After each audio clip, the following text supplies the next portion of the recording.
Hey there, gorgeous gays. Version 2 here with Let's Play Phoenix Wright, Ace Attorney. When we last left off, Phoenix kind of bullshitted a scenario about how Edgeworth may not have been the killer. He got one detail and then extrapolated this massive sequence of events from it. It does line up with all of the evidence that we currently have, but wow, did he really just go for like a really long time to saying, oh, because this shot happened earlier, this and this and this and this and this and this and this must have happened. And then the dude who we were accusing of it has fucking disappeared. The old man. Whose name we never found out, but I have a funny feeling I know what his name is. So, I'm confused what the investigation's going to be here. Also, we never did anything with the dog or the fishing rod, and I'm wondering if that's actually going to come up or whether that was just for nothing. Like, 2 silly little moments before of just, like, Maya failing fishing and Missile just eating a bunch of hot dogs. Don't want to know. Actually, I haven't done that, have I? I gotta put up my spoiler tag. I gotta put up my spoiler tag. There we go. Just in case people wonder whether this is my first playthrough. Hey, Mikey, that's not Paper Luigi. That's not Paper Luigi. I imagine you'll sub right now, because you usually get gift subs for whoever it is with the Paper Marios. But hello, I appreciate the wave still. I appreciate that we have a different wave that we can do. Oh, theme of sad. I'm reading my subs, so I have to use that instead. Fair enough. Fair enough. Theme of sad. What was Mr. Edgeworth talking about? Oh yeah, Mr. Edgeworth was also... Yeah, Edgeworth was also saying like he did a murder or something? Or something like that. There was also that. What was Mr. Edgeworth talking about? I love how sad this game's theme of sad is. I love...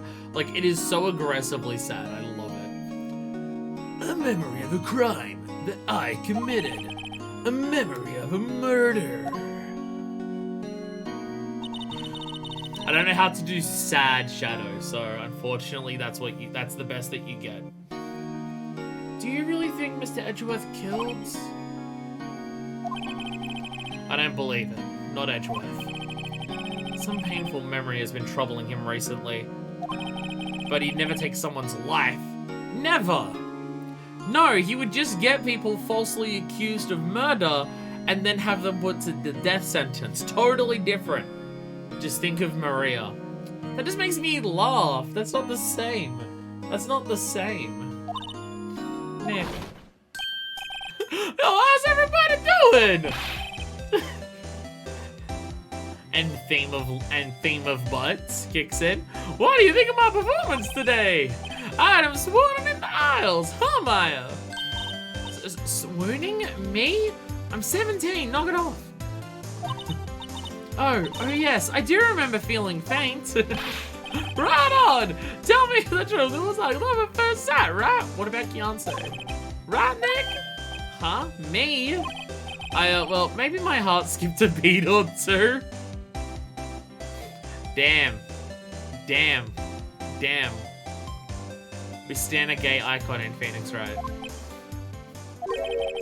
I think you can do better than that. Come on, I said Edgeworth in there, dude. Edgy. You guys should be bowing before me. Yeah, bow before your hero.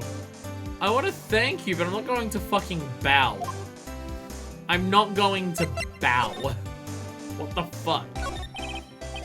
Larry, you really helped us out in the trial today.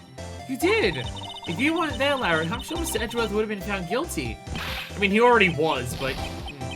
But seriously, Nick, that blowjob caretaker guy's pretty suspicious. But edgy ain't off the hook yet. Way to spoil the mood, Larry. Hey, I'm just the guy sitting in the audience, you know. Sometimes jumping in from the audience, that's okay. But from where I was sitting, seems pretty edgy. I mean, can you really know he's telling the truth about that night? Nick? I don't know. But what I do know is I'm going to believe in you two until the end. Us two? Edgeworth and who else? You mean me, right? Nah, he means me, right, Nick? I think he means you two. Yeah, you, Larry. Not me? But why you, Larry? Huh? Actually, yeah. Why me, Nick? It means Charlie. Oh, obviously. The plant's the only motherfucker on this planet I respect. Enough of the silent treatment. Wow. Why did this be a dick to fucking Maya? Why? Nick, why do you trust Mr. Edgeworth so much? I mean, he's changed recently, true. But when we first met him, he was kind of a jerk, don't you think? You didn't know him back then. Back when he wanted to become a defense attorney. Oh! Oh! I mean, it makes sense. It makes sense. Wait. Was that when you two were classmates? Yes, in grade school. They saved me, Miles, and Larry. They saved me and I'll never forget it. That's why I became a defense attorney, you know? What? Hey, Larry, what's he talking about? Huh? Sorry, I kind of forgot. Okay, Nick, out with it. I'm gonna hear this story today and that's final. Okay. Kind of a long story, so hang in there. It was the very end of 3rd grade. I was on trial. A class trial. This is Danganronpa! This is Danganronpa! I fucking knew it! A class trial? It is Danganronpa! Kick in the theme, do it! I know you don't have the rights to it, this game was made before, but still, kick in the theme, do it. You remember, Larry. Spring, end of 3rd grade, Danganronpa Jr. Yeah, it's not really, it's high school in that, so yeah. It's the prequel, I guess. A kid in our class got his lunch money stolen. Lunch money? Our school's really small. I swear I'm not tired. I swear I'm not tired. I slept for so long last night, how could I be tired? Oh. My sleep schedule has been so fucked lately. It's been like 2 hours, fucking 14 hours last night. Every month, kids would bring in an envelope with money for lunch from home. Huh, I see. Anyway, this kid's envelope disappeared, with $38 still inside. Oh, yeah, now that you mention it, I do remember that. I can see why you'd forget, though. You were out of school that day. Anyway, the envelope had been stolen during PE class. I was coming down with a cold, so I skipped PE that day. I was the only one not in class. So, they thought you did it? Yeah. Kids in class said I should be put on trial. Trial? So the next day we had a classroom trial with me as the defendant. This is fun. What the hell? What the hell? We did this recently. By recently, I mean near the beginning of the game for Yakuza 3. And that just never goes well. Jesus Christ. I didn't do it! Guilty! He did it! Guilty! It was you! Thief! Get the money back! You're such a meanie! No one play with you! Doesn't mean you did it! You can't hide the truth! Tell us the truth! We're gonna play with you anymore! Yeah, no borrowing my eraser! You shouldn't really be able to run the real list! Hold on, give me back my 50 cents I loaned you! Hey, did you run that bank the other day? Jesus Christ! That escalated a lot. Now, Phoenix, you know you shouldn't steal people's money. It's not right. In the end, even the teacher thought I'd done it. What a bitch! Go over and apologize, Phoenix. I can't tell what's on his shirt. But I appreciate... I think it's a police thing? I don't know. But I appreciate that even as, like, a fucking 9-year-old, he had spiky hair. Damn. I didn't know what was happening. I was so sad. I couldn't stop crying. Everyone was staring at me like I'd done it. I tried to apologize. I went to where the boy whose money had been stolen was sitting. That's when it happens. Objection! He shouldn't have to apologize. The only thing that belongs in a trial is evidence. Anything else has no place. I should probably be doing the Edgeworth voice for this because I imagine this is Edgeworth coming in. You should all be ashamed. Amateurs! Miles, it is Miles! Hey! Yo! Yo! Now, how do I do it? How do I do a child Shadow the Hedgehog voice? It was you who stole the money, was it? No, it wasn't. Then you shouldn't apologize. Everyone's been shouting you did it, but no one has any proof. That is why, Your Honor, this boy is innocent. But Miles, it was your money that was stolen. Oh. Yeah, he did it. He's the one. Wait, why don't you all just shut up? Hey, Larry. That's always how it goes. Everybody ganging up and picking on one person. Just think how he feels. He said he didn't do it, so he didn't do it.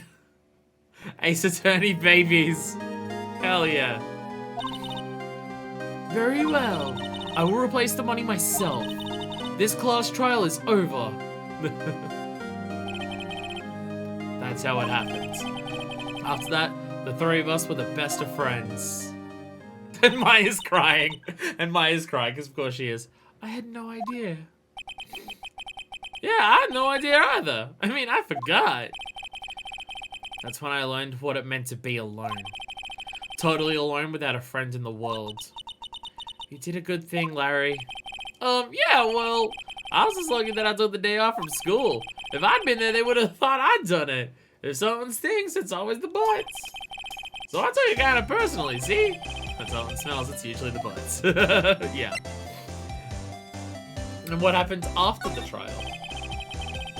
Anyway, Edgeworth and I talked after that class trial. That's when I heard his father was a defense attorney. Oh my god! Fuck. I remember his eyes would shine whenever he talked about his father. I mean, he's even got like the hand slam and the point. Classic defense attorney maneuvers. I'm gonna be a defense attorney, just like my father, a famous defense attorney. Then a few months later, he suddenly transferred to another school. DL-6 incident. Right, I'm not sure, but the transfer probably had to do with his father's death. It was so sad. It was several years later when I heard Edgeworth's name again. There was an article about him in the newspaper. Headline was something like, Dark Suspicions of a Demon Attorney. Jesus. Fabricating evidence, manipulating testimonies, covering up facts. The article said he'd do anything to get a guilty verdict. Anything. But why? What happened? I mean, that's on the edgy eyes to know it all. That's what I thought too. I tried to get in touch with him I don't know how many times. He never replied. I guess he didn't want to see his old friends. He couldn't just drop it though. I wanted to meet him, to learn why he'd become who he became. That's when I decided. Wait, you don't mean... That's why? That's why you became a defense attorney? To meet Edgeworth? If I was a defense attorney, I knew you'd have to meet me whether he wanted to or not. In court. Edgeworth believed in me, and I believed in him. He's in pain, and no one's on his side. I'm the only one who knows the real Edgeworth. I'm the only one who can help him. Well, and Larry, but Larry doesn't remember. I gave up everything that needed to see why he betrayed me like himself, but like in a straight way. But like a way to make sure that everyone knew that I was definitely heterosexual.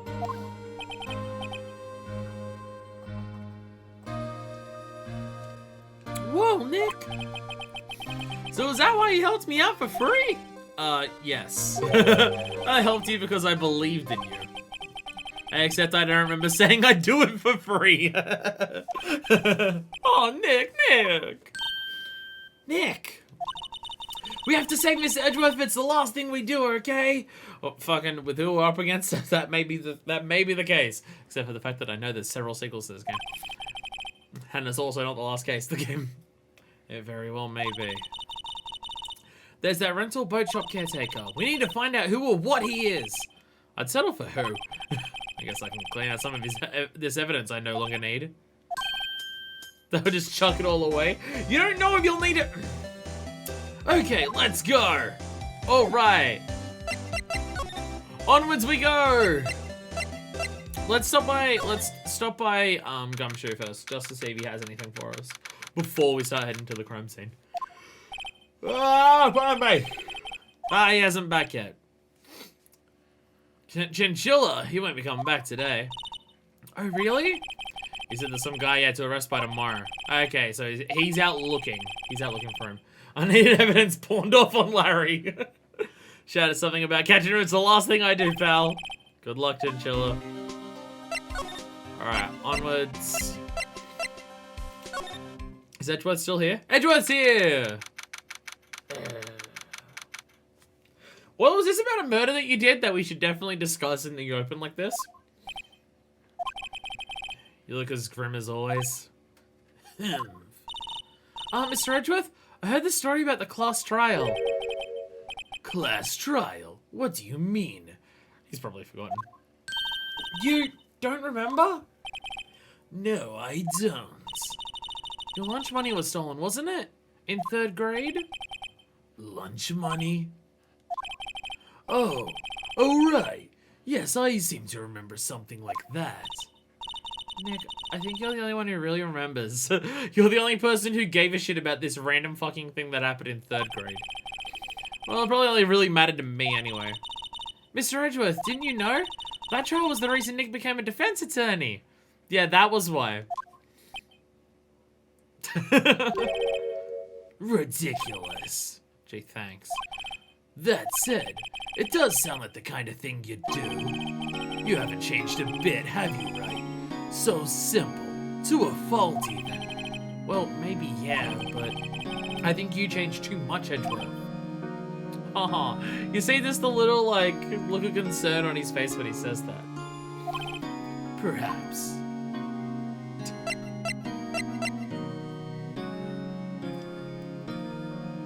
It's amazing, like, the difference between Edgeworth now and in the second case when we met him. Like, he's... Like, we really have rocked the foundations of his world. We really have. I mean, to the point where he helped us in the fucking 3rd case, right? Why prosecute? Hey, Edgeworth, why'd you become a prosecutor anyway? You used to look up to your dad. You said you wanted to be a defense attorney, right? I couldn't let myself deny reality like you. What do you mean? My father was taken from me, and you want me to defend criminals? I'm sorry, Wright, but I'm not that good of a person. One suspect was apprehended in your father's murder, right? Yes, the man trapped in the elevator with my father. His name was Yogi. He had to be the shooter any way you look at it. Yet he was found innocent. That defense attorney got him off the hook. That'd be Robert Hammond. This is my biggest question. Fucking, what the hell's the current motive then?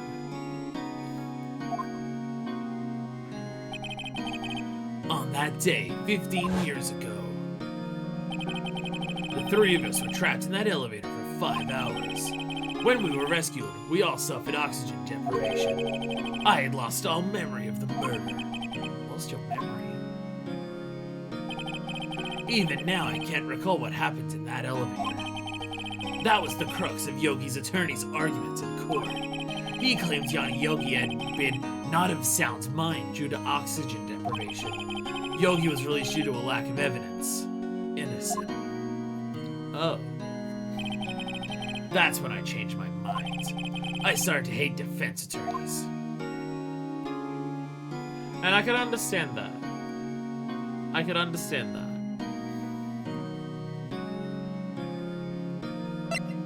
It's interesting that that worked. That there's a lack of evidence here. And that's what worked. To get someone off on a defense, to get someone off from a defense attorney, where in this game, we have to go above and beyond and basically find the actual culprit for the defense to work. So is that just this one person got lucky? This one was Hammond also pulling some fucking strings to do things behind the scenes? Or is it just a change in how the systems worked in 15 years? Because, like, a lack of decisive evidence is not enough for Phoenix. It is not even fucking close to enough. A lack of decisive evidence just means that, okay, so we can't prove that he's innocent, so guilty. So, What's your relationship with Von Karma? He's my teacher, and a man who deserves respect. I learned everything I know of courtroom techniques from him. Yes, I can see why you're such a bastard. So he's like my sister was to you, Nick. He's a perfectionist in all things. In court, in his personal life, he is obsessed with doing everything perfectly. Even if that means doing the wrong thing, but still, it's perfect. Probably change the system and all the brain damage. And yeah, I guess, yeah, if it's, yeah, oxygen deprivation and stuff like that, that might be enough. Perfectly, huh? In all the cases he has taken on, none were left unsolved. And not one suspect was declared innocent. Ever. See, that just sounds like someone who's, like, doing shitty things. Like, statistically speaking, every single case you prosecute, every single suspect happens to be guilty. Bullshit. Bullshit. Hasn't he been doing this for a long fucking time? But that's... I know. It's possible some of the suspects were indeed innocent. Some. However, it is impossible for us to accurately determine that in every case.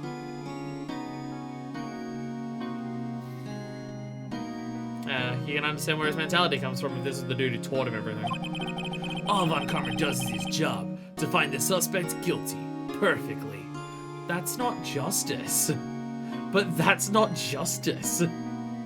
His job is to find people guilty and not find the truth. 40 years of perfection. Yeah, definitely no innocent people in that time. In any case, it's nigh well impossible to find a weakness in him. Should a weakness appear, he would do everything in his power to make it go away. Edgeworth? What you're saying is true. You're headed for a guilty sentence tomorrow. He's right! Now's no time to praise the enemy, Edgeworth! It's a strange situation in which I find myself, I'll admit. Not kidding. Well, I guess we're out of here. Bye! Felt like an interesting note to end a conversation on, but okay. To God Lake. Hey, there you are. Hey, pal. Long time no see. Chinchilla's voice is gonna change every time. I've given up on trying to keep it consistent. I've given up. I'll change between hearted noir detective Dick and just like old school, old timey everything like that. I'm gonna flip back and forth between things. I might dip into Chief Wiggum at points. Who the fuck knows? That's the one where I'm not even gonna bother because I can't get any of them consistent. I'm gonna be found guilty tomorrow morning. Anyway, see you later. Bye. I'm out of here. Oh, Chinchilla. Close one today, eh? I got so worked up I snapped my tie in half. How do you snap a tie in half? Jesus. Sorry about that. No problem, pal. Thanks to you, we now know who really did it. You mean the boy shop caretaker? Look, I'll make you a promise. I'll have that scoundrel in my custody by trial time tomorrow. Come what may. It's my duty as to you as a police officer, see? Now I'm off to catch me a criminal, see? Bye. Detective Chinchilla sure is active today. Oh, another thing. No one can go into the woods today. The woods? Where Lotta was camping?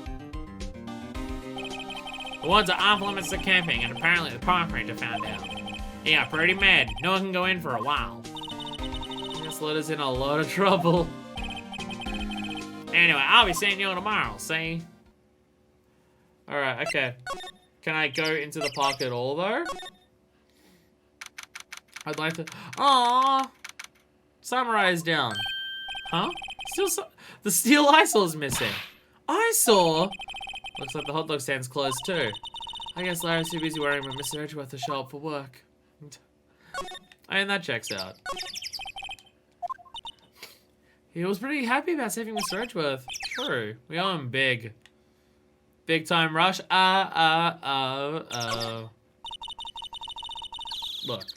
Look, I have to come up with some jokes, right? It's like sure likes to cause problems, doesn't it? Huh? I mean, everything that happened here turned out to be a lie. Gordy was a lie, and the charge against Edgeworth were a lie. I guess you're right. I mean, I'm glad the charges were all lies, but still. Alright. Anything in the trash can? Trash can with no trash. At least the place is well maintained. Or no one's come in here for several days, so there's been no trash to throw out. Let's finish the trial, baby! Sup, Alexei? So, say or say? I can get the Alec part, but is it say or say? I actually, I'm now realizing I am unsure. Boat rental shop. That old caretaker got away. Yup. I never imagined he might be the real murderer. Ahem! Who's a hemming? I don't know that clearing of the throat anywhere. Grassberg! Oh, hello! What might you be doing here? Out for a walk, Welcome. Oh, God. Oh, God. I did it, like, a particular way that I said that just cause, like, I don't know if other people can, like, ever have it happen. You just say things in a way where the air that comes out and hits your teeth and then hits your lips just causes your lips to, like, intensely micro-vibrate. And, oh, it's really uncomfortable. It makes me tingle. I prefer Alexi. Okay, Alexi. Again, I'll say that I'm just like, I'm not 100% sure, but Alexi. Alright, I will try to remember. I apologize if I forget because my memory is, that thing. That one I was playing on. Out for a walk, the days of my youth, like the scent of fresh lemon, you see? I'm realizing it's doing the sounds in the Grossberg accent. That's what causes the lips to tingle. Mr. Grossberg, this is no time for idle reminiscing. Mr. Edgeworth's trial ends tomorrow. That is true, yes. But from what I saw in today's trial, Edgeworth should be fine, right? Well, I'm not so sure about that. We are up against Von Kalmar, and given the fact that it seems like they're backed up to a wall at this point, yeah. Oh, what do you mean by that? Well, I'm not sure. If you find anything out, come by my office at once. I may be able to offer you some assistance. Thanks for letting me know. What are you doing here? What do you think Mr. Grossberg was doing here anyway? Who knows?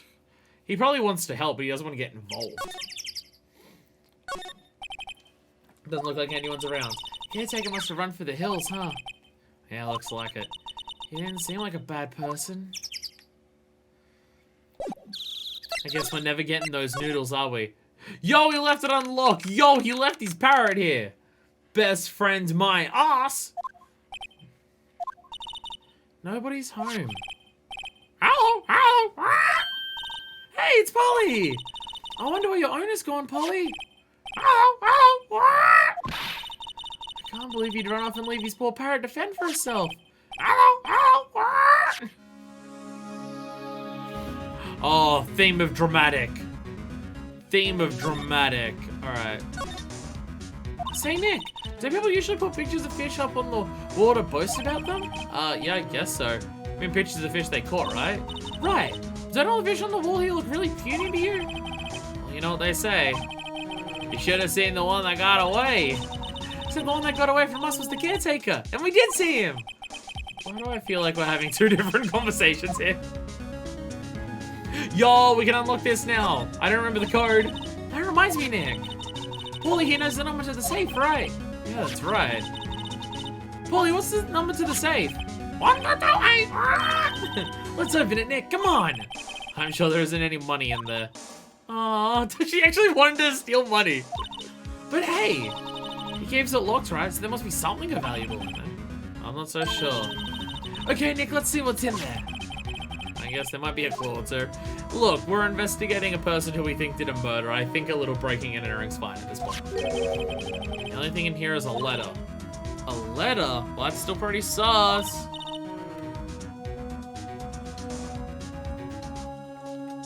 Like, read the letter before you call it boring, Maya. Jesus. There's no name or signature on this thing. It's handwritten in very precise, clear letters. Get your revenge on Miles Edgeworth. Edgeworth? Nick, why would Mr. Edgeworth's name be on here? How should I know? I'm gonna read the whole thing. This is what I'm saying. Read the thing before you consider it useless. It's so humid and hot that when I bring my water out of the fridge, the amount of condensation on it is ridiculous. So every time I take a drink out of it, it just pours water all over me. Ugh, annoying. Get your revenge on Miles Edgeworth. It also says, this is your last chance. Now is the time to get revenge on the two men who ruined your life. First, the letter goes on to describe the murder plot in detail. How to kill Robert Hammond and frame Edgeworth. calling Edgeworth out to the lake, getting on the boat, firing twice. Damn, my bullshitting thing was less. Phoenix can do a little B and E as a treat. I like how we're abbreviating it to B and E. So it's like, I mean, I know the dude's gay, but like, just because he can't run a B and E, I guess we're doing a B and E instead. This is exactly what I figured out today in court. And I wasn't wrong. My bullshit works. It's all here in perfect detail. This is some fucking evidence. What do you think it means, Nick? I don't know, but it looks like these are instructions for that caretaker. When he killed Robert Hammond and called that Edgeworth, he was following instructions. So someone told him to do it. But who could have written that letter? And what does it mean to get revenge on Miles Edgeworth? This raises even more questions about who I think it is. Because what? Why revenge? I'm so confused. I'm wondering if it is who I think it is. Because stuff would line up and make sense, but then fucking why? Just so many times over. I think Edgeworth said you were right too. I'm just that good. just that good to extrapolate all this information from one detail. Look, I don't know, okay? Well, one thing's for certain. This letter is an amazing clue. Yeah, that's gonna work out pretty fucking well in court. That's gonna work out very well in court. Nothing left in there. I wonder why the caretaker didn't take the letter with him. He left in a hurry, right? Don't even think he came back here after the trial. He realized he might be in for shit, so he just fucking bolted. Fishing pole looks expensive. Maybe we should bring it to Detective Gumshoe. Chinchilla, sorry. Do you think the caretaker would mind? Well, we can just leave him the metal detector in exchange. Maybe we'd better not. Also, the caretaker we think is a murderer. Why do we care? Why do we care? All right. You can eat this food, Maya. Guess he hasn't been back here since the trial. But let Maya eat it. Fine. I'm gonna investigate the bird last, because the bird's someone who we can talk to. Doesn't look like he's used his kitchen much. It's filthy. You're right. Guess the whole plaster Asheville thing was a lie. What, you thought he was telling the truth? I thought he might actually believe it. Ah! What's in the trash can? What's wrong? Huh? Oh, never mind. What? Tell me! Just when I saw the TV, I remembered. They're showing a Pink Princess special this week. Oh. See? That's why I didn't want to tell you. Phoenix, you're so judgy. But again, you're a defense attorney. What the fuck? Maybe I should take care of Polly, Nick? You probably shouldn't just kidnap her. The police know about her anyway. I'm sure they'll do something. Well, okay. Sorry, Polly. He says I can't take you.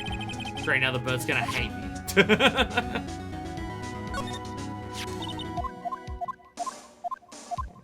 Can't talk to the bird about anything. And I guess if if the caretaker never came back, then we have nothing to like learn from the bird. Unless we just ask the bird a bunch of shit about all different things that happened. No, I moved back. I'm so bad at the moving in this game. Can I at least try it? No, I can't even. I'm not even allowed to try to move down to there. Okay. Fuck! Fuck! There we go. Jesus. Alright, where's Grossberg's office? I know we went there before. Why is it not on this? Do I have to go back here to do that? One day left, Nick. Yeah, I know. Well, no time to waste. Let's get going. No, I'm coming here because... Yeah, now I can go to Grossberg. Okay. December 27th, Grossberg Law Office. Dunk, dunk. He's out. Again, he told us to come back in. When does he work anyway? Now, don't be harsh. Guess let's come back later. But he told us to come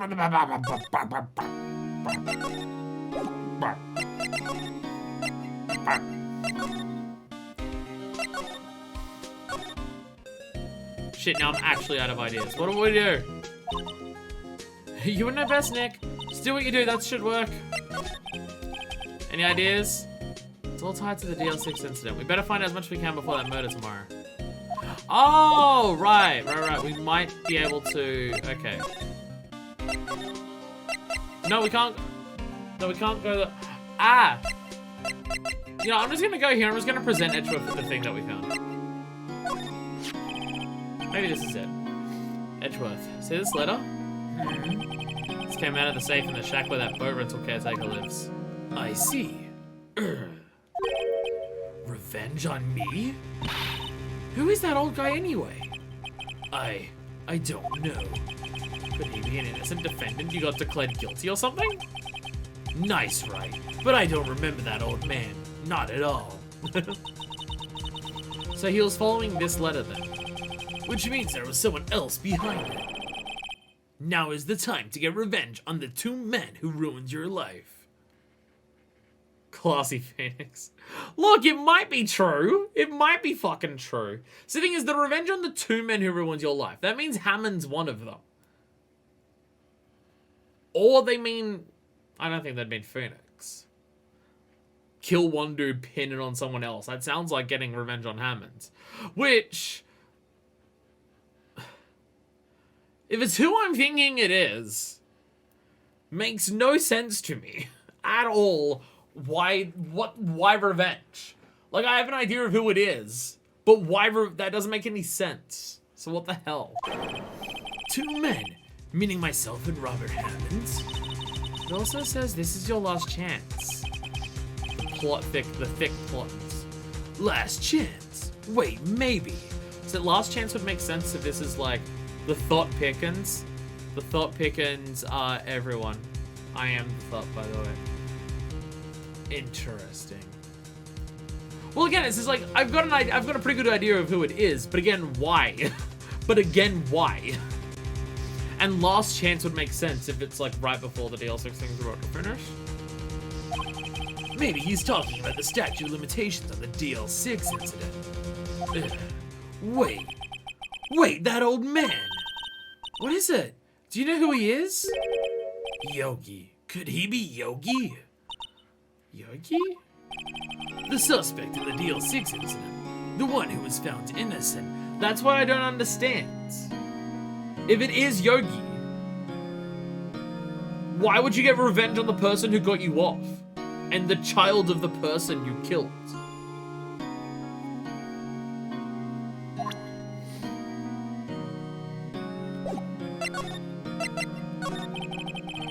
Yogi was the court bailiff at the time. We just happened to be in that elevator together 15 years ago. And the earthquake happened.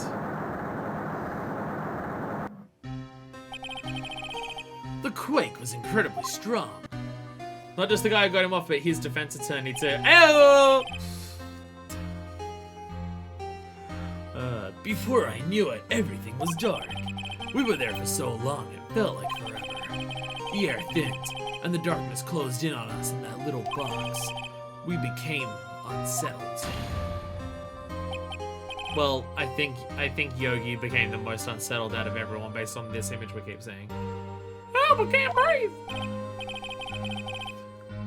Quiet. I said quiet. You aren't making this any easier. I want to get out. Help, get us out. If he's Yogi, should I just fucking do Yogi? Don't shout. You'll just use up more oxygen. Not that I can do a good Yogi Bear impression, but that would work. That would make sense. That's all I remember. When I came to, I was in a hospital bed staring up at the ceiling. In court, Yanni Yogi's mental condition was called into question. They claimed the oxygen deprivation and stress had caused temporary insanity. In the end, the claim passed the court and Yogi was found innocent. Huh, but isn't that strange? This letter tells him to get revenge on Edgeworth. Why would he want to take revenge on you? Right. Yeah? There's something that's been troubling me these last few days.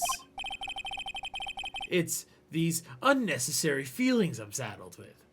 I didn't know whether I should or not I should tell you. I mean, the nightmare?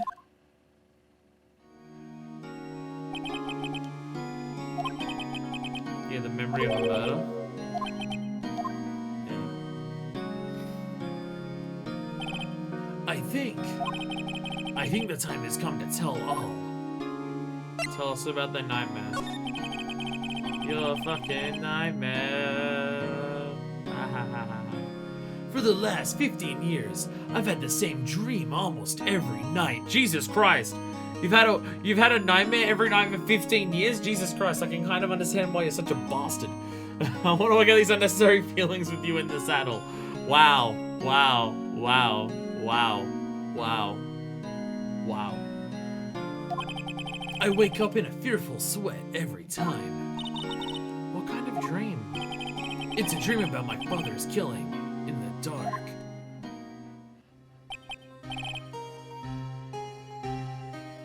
Help! I can't breathe! Quiet, I said quiet. You're not making this any easier. I want to get out! Help! Get us out! Don't shout, you'll just use up more oxygen.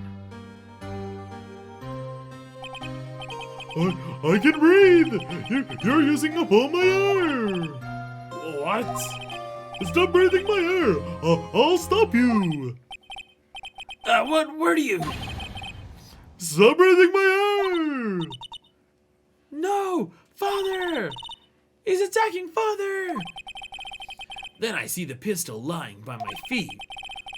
I don't know if it was evidence from that day in court or the bailiffs. In a daze, I picked up the pistol and threw it as opposed to shooting. Get away! Get away from my father! Ugh.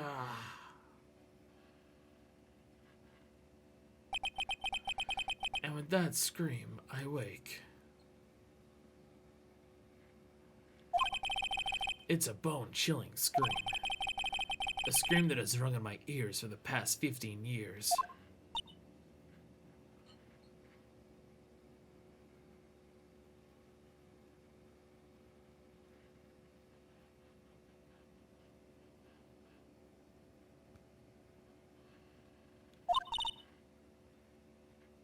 But that's just a dream, right? Right?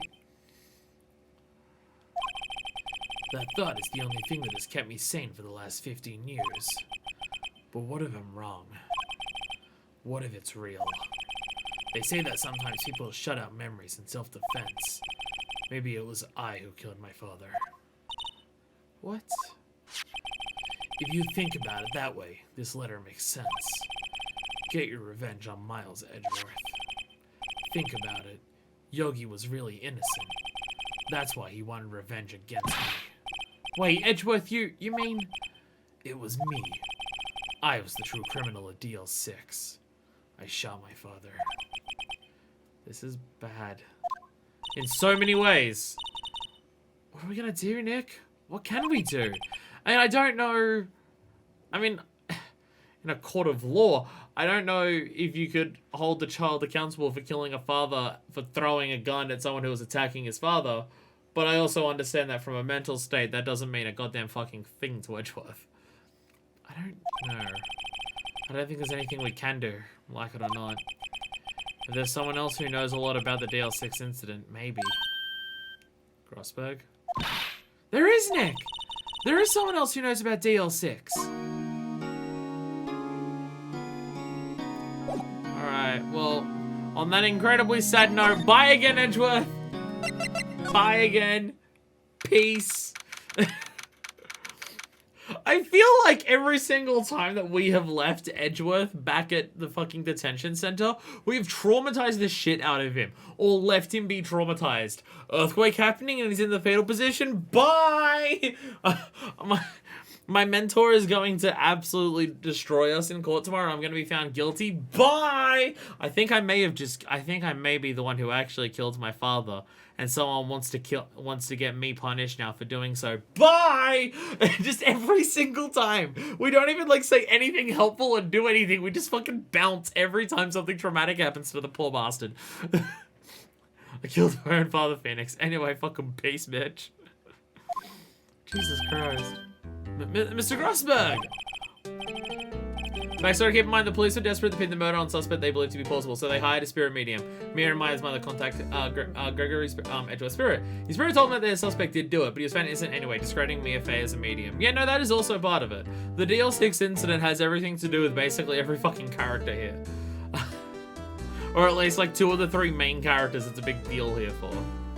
And just one of those characters is a big deal for the other main character. And stuff like that.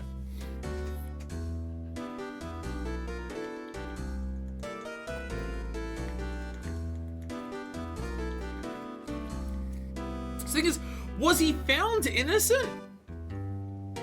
Or was he let off on an insanity plea? Because those are different things. I mean, I think for if it's declared due to insanity, I do think it technically counts as an innocent verdict. But still,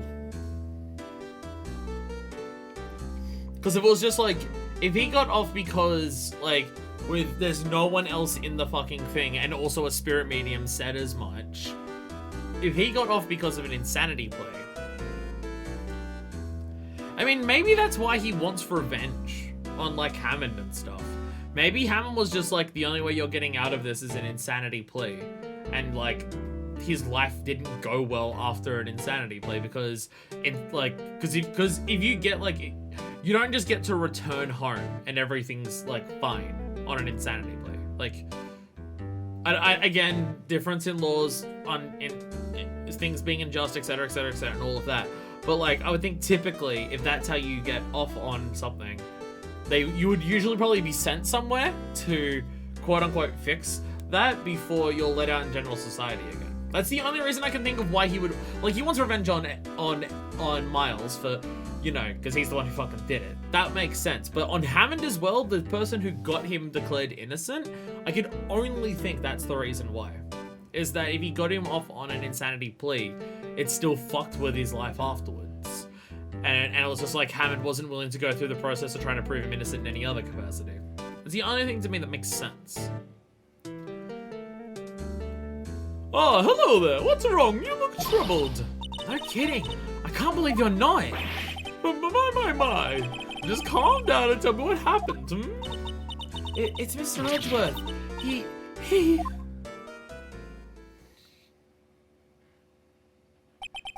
I see. So Edgeworth dreamt he shot his own father. It's only a dream, only a dream. I wonder. What? If that's the case, then why do you still look so troubled? Well... Also, consider this. Yogi quite certainly holds a deep grudge against Miles Edgeworth. So deep, he had wanted to frame him for murder. This leads me to surmise that Mr. Edgeworth's dream was not a dream. It was real, as you imagined. Miles Edgeworth threw the pistol to save his father. The pistol fired and the deed was done.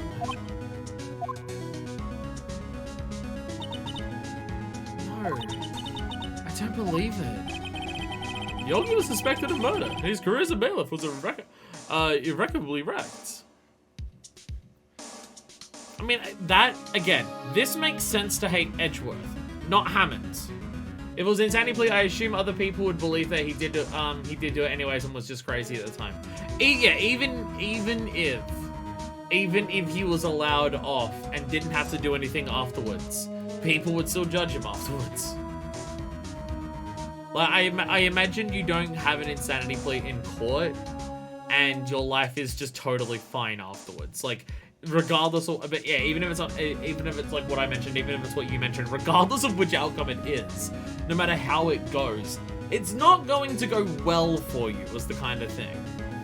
And if Yogi's just like, I am actually innocent, and Hammond's just like, this is the best I've got for you, take it or fucking leave it, then yeah, he might be pissed at Hammond, because Hammond let him out to, left him out there. One thing I find interesting, bullshit, about this universe, insanity plea is enough to get you declared innocent, but accidental manslaughter, like in the last case, isn't enough to be innocent. Edgeworth would be guilty of accidentally killing his father, but Yogi would not be for being insane. Well, was Vasquez declared innocent? Or did she just have a lighter sentence? I don't know if we knew. I don't know if we've been told that. About what actually happened with Vasquez.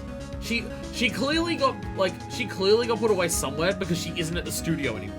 She isn't at the studio anymore because Salmonella is doing his own thing there. Like, you didn't hear anything about her there. So at the very least, she didn't go back to the studio. Even when stuff like stand your ground, justified self-defense, or even regular innocence, people can get fucked over after court. Yeah. And it's not to get into how these things are used to let like awful people get away with doing horrible things. Stand your ground being an incredibly like evident example of that, of the awful fucking things that people can get away with on stand your ground defense. And stuff like that. It's not to get into any of that. Like I'm not justifying any of this stuff as like being okay or anything like that. I'm just making a point of if this is what happened with Yogi and he is innocent, it would make sense that he's holding a grudge. I'm not like defending insanity pleas or anything like that, or saying that they're all good or all bad. There's a lot of nuance to it. I just want to make that clear because the entire justice and carceral system is fucking bullshit. So. I feel like I need to make that clear.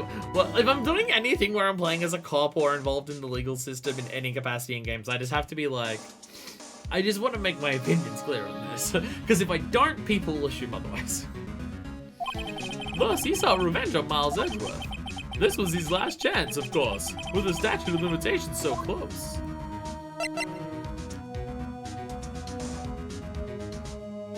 Why would the statute of limitations affect this? It's not like he's trying to get Miles convicted for the DL-6 incident. He's not trying to get Miles convicted for that. He's trying to get Miles convicted for a different thing. So why is it his last chance? What do you know about Edgeworth's father? He was a defense attorney without peer. That sounds trite, but it's true. Well, he may have had one peer now that I think about it. Your mentor, Mia Fey. My sister? Gregory Edgeworth was never disapproving of Mr. Von Karma's techniques. Oh, was very disapproving. Okay. That's no surprise. Von Karma is an extreme man. Forged testimonies and evidence are nothing to him. The result? He has a perfect win record in court. To beat him, Gregory Edgeworth tried to call attention to his methods. And he lost. And died in despair, as it were. I see. When Gregory Edgeworth was killed, the police called on a spirit medium.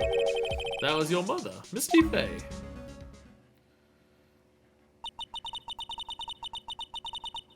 I am Gregory Edgeworth. I have been killed. The one who shot me was the bailiff, Yanni Yogi. I should have made that a bit more ghosty. Yeah, Yogi was found innocent. That's when my mother left us. Everyone called her a fraud. That's right. Everyone thought she was, you see. Yet, now that I think about it, it seems the one who lied was Gregory Edgeworth's ghost. Gregory Edgeworth must have known who shot him. I don't believe it. So you're saying he falsified his testimony? That Edgeworth's dad lied to protect his son?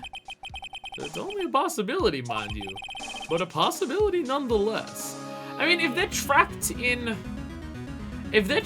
in an elevator and it's dark and they've been stuck in there for hours and all of them are slightly losing their mind, it's possible that he actually just didn't fucking know and assumed it was the dude going nuts.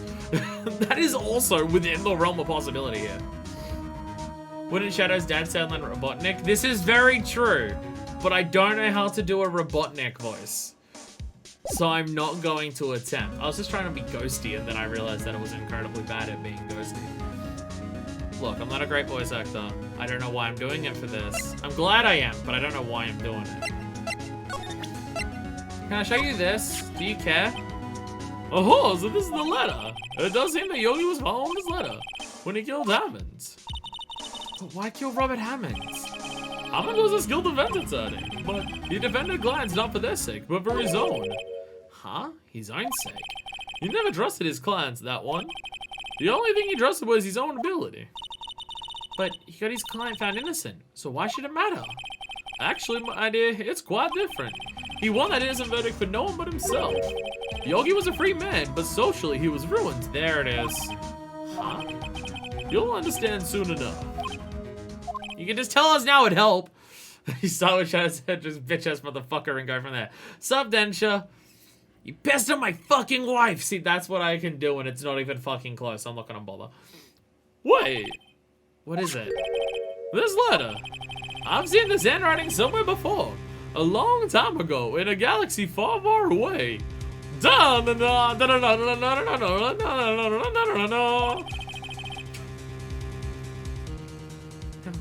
That was so dumb. Whose handwriting was this? Do you have any idea who wrote this? If it's from a long time ago, there's only one fucking person it would be. It could be, no. Because the only thing I was gonna say, it could be Yanni if, like, depending on how much his, like, mental ability is there, like, maybe his mental ability is affected enough that he isn't sure what he's doing, so he wrote down his own letter to remind himself of what to do. But no, it would be him. Which, why the fuck would someone handwrite their letter directing, someone to murder? Because they're an extremely confident, cocky bastard who can get anyone away with anything and get anyone found guilty for anything. Someone extremely fucking up themselves with the belief that they are perfect. Just type it out or do the magazine cutouts. You really expect this man that's this old to understand how computers work? Could it be Von Karma? Von Karma? Why would he have something to do with this? Well, I'm not sure. Von Karma. Von Karma. Wait, you're right, my boy. This is Von Karma's handwriting. I'm sure of it. Why would Von Karma do this? Like, I totally understand Von Karma doing the prosecutor and stuff like that because, you know, he's a perfect prosecutor and we just happen to come up against him. It's not like we're going to go up against Edgeworth when Edgeworth's the one on trial and stuff like that. But why? Why?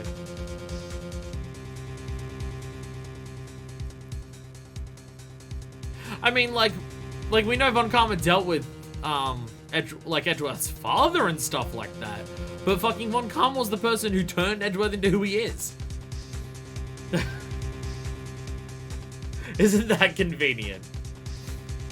Handwriting is that fucking thing. You frequently send me letters about how much I suck as an attorney. I know this handwriting anywhere. I used to see it all the time on court reports. What? But that means the one I told Mr. Yogi to kill was correct. Manfred Von Karma himself. What does this mean then? Why would Von Karma want to frame Edgeworth? What the fuck? The thought pickens. If it truly was Von Karma who wrote this letter, then he would know the truth. He would know that Miles Edgeworth had accidentally killed his own father.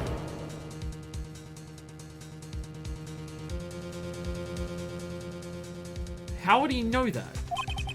He'll say as much tomorrow in court, I should think. He'll press the point until the court finds Edgeworth guilty. No. But how could Von Karma know about Edgeworth's past like that? Even Edgeworth thought it was just a nightmare. That I do not know. Yeah, I do know that Von Karma is both persistent and a perfectionist. He may be seeking to satisfy a grudge against Gregory Edgeworth by hurting his son. I mean, he already got part of, like, his grudge against Edgeworth by turning his son into a prosecutor as opposed to a defense attorney. So just finish off the job and put the final fucking nail in that coffin? It was 15 years ago. Von Karma met Gregory Edgeworth in court, and Von Karma did win. But he didn't make it through the trial unscarred. What happened? Huh? What happened in the trial between Edgeworth's dad and Von Karma? Von Karma got the guilty verdict he wanted. He won the trial. But Gregory Edgeworth accused Von Karma of faulty evidence. And though he lost the trial, Mr. Edgeworth's accusation stood. Faulty evidence? It was the only penalty Von Karma has ever received in his career as a prosecutor. Gregory Edgeworth dealt a blow to his perfect trial record. Wow. Must have been quite a shock for Von Karma. He took a vacation for several months after that, you see. Vacation? Yes, an unusual event for the man. That was the first and last vacation he's taken in his many years of prosecuting. Really? He doesn't take vacations? Damn, he's like me. Like, go to the sea or to the mountains? Don't tell me he's never been to Europe. Damn, he really is me. You have strange ideas about vacations, Maya. Oh, come on, going to Europe's not that weird of a vacation idea, Phoenix. You're just finding things to pick on now. Going to the mountains? Phoenix, what the... Alright, whatever. He's just finding reasons to pick on Maya now. It doesn't even fucking make sense. It doesn't even make sense.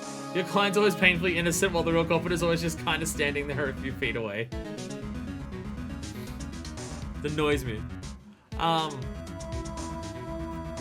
The idea that Von Karma would hold such a grudge against Edgeworth when Von Karma still won the fucking trial? Jesus Christ, what a prick. As an American, yes, going to Europe is weird. Really? Really? I don't know, I feel like Europe is one of the most common, like, travel destinations for people that I personally know in this country. I feel like... Also, Manfred's like German. I mean, he's got Von in his name. We've seen in court just what a pedantic arsehole Von Karma is. This is very true. So he holds a grudge that... Prick. What a prick. What a prick-ass prick. You know, people that I know in this country, I would say Europe, like, somewhere in Europe is one of the most common tourist destinations. Either that or a cruise. And among specifically people my age, yeah, Japan, of course, because it's Japan. But, yeah. So, you're stealing content and putting that content in my video, so I've stolen the content? No!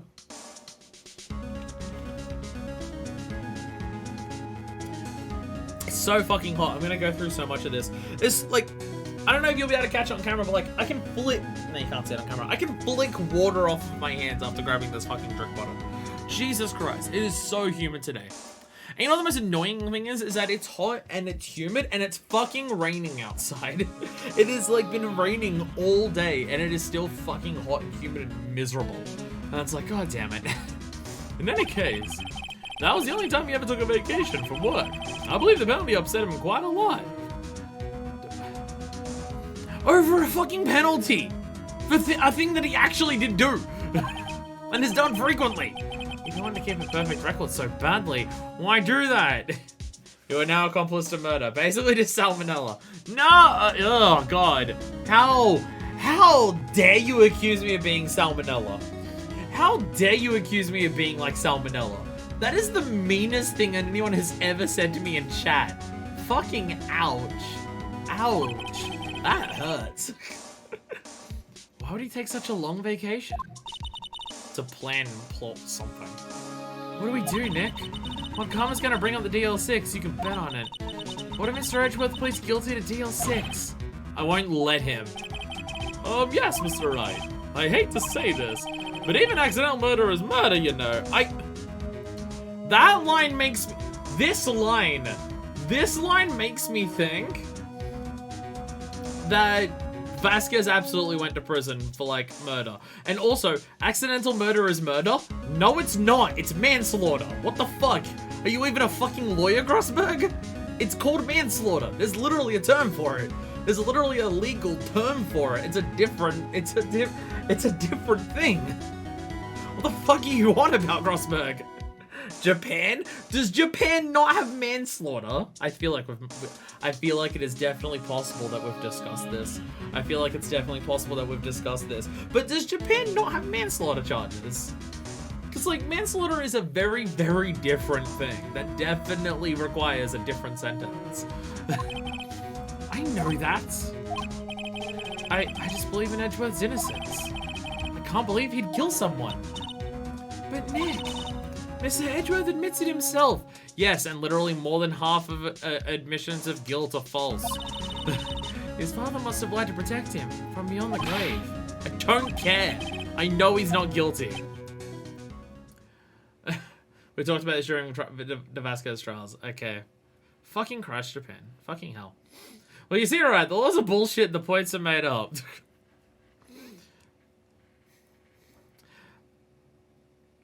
Is that a bit that they've used on, like, the modern Whose Line Is It Anyway? Everything's made up and things don't matter, that's right. It's just like laws in a court of law.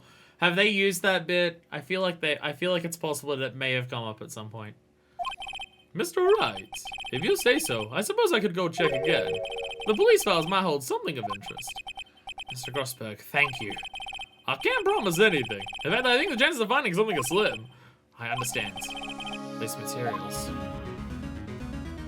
I mean, if said admission of guilt comes from a traumatic childhood memory and not from police interrogation, I think it's probably worth a little more. Yes. Because if there's definitely something that a child will remember perfectly and crystal clear, it's the moment their parent died while they were in a very traumatic situation to begin with. I was doing the rules made up with the points that matter, but that works too. Well, I haven't watched any of the new modern Whose Lines anyway. Is it good? Slash, does the old Whose Lines in any way hold up? I don't know.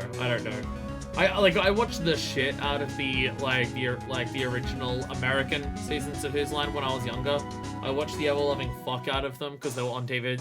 They were on like cable TV here so fucking frequently that I'm pretty sure I've seen every single episode of it at some point. But I haven't watched any of the modern stuff. But I also haven't watched any of the old stuff since like we had cable TV, which was 2 fucking houses ago at this point.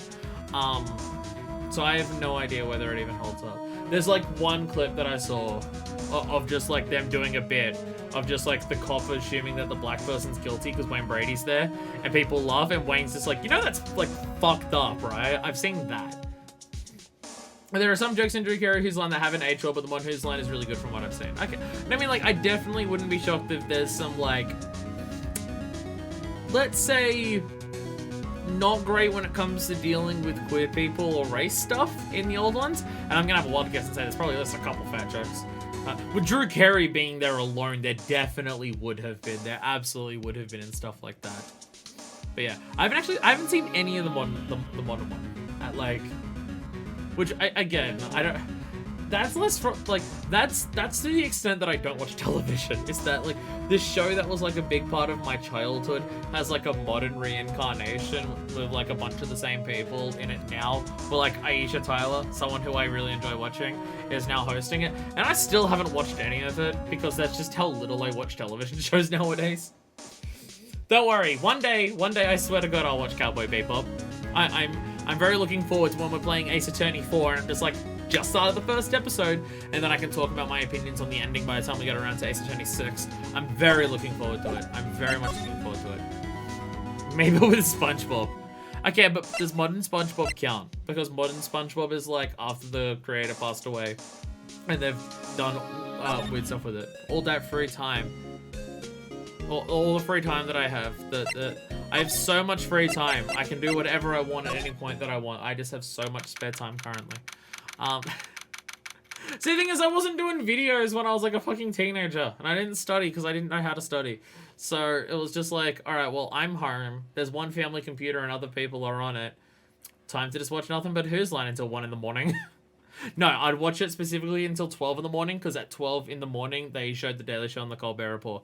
By the way, I want to point out that that's the type of person that I've always been.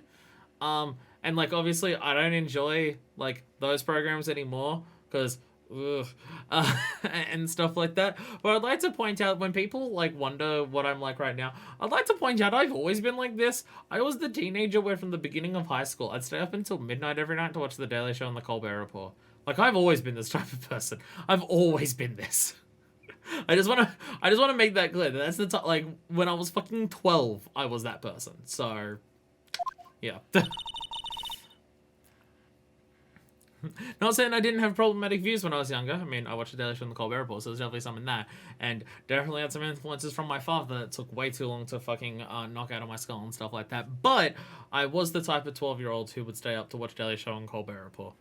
Which, considering the people who were around me, holy shit, were those shows considered progressive compared to everyone else around me.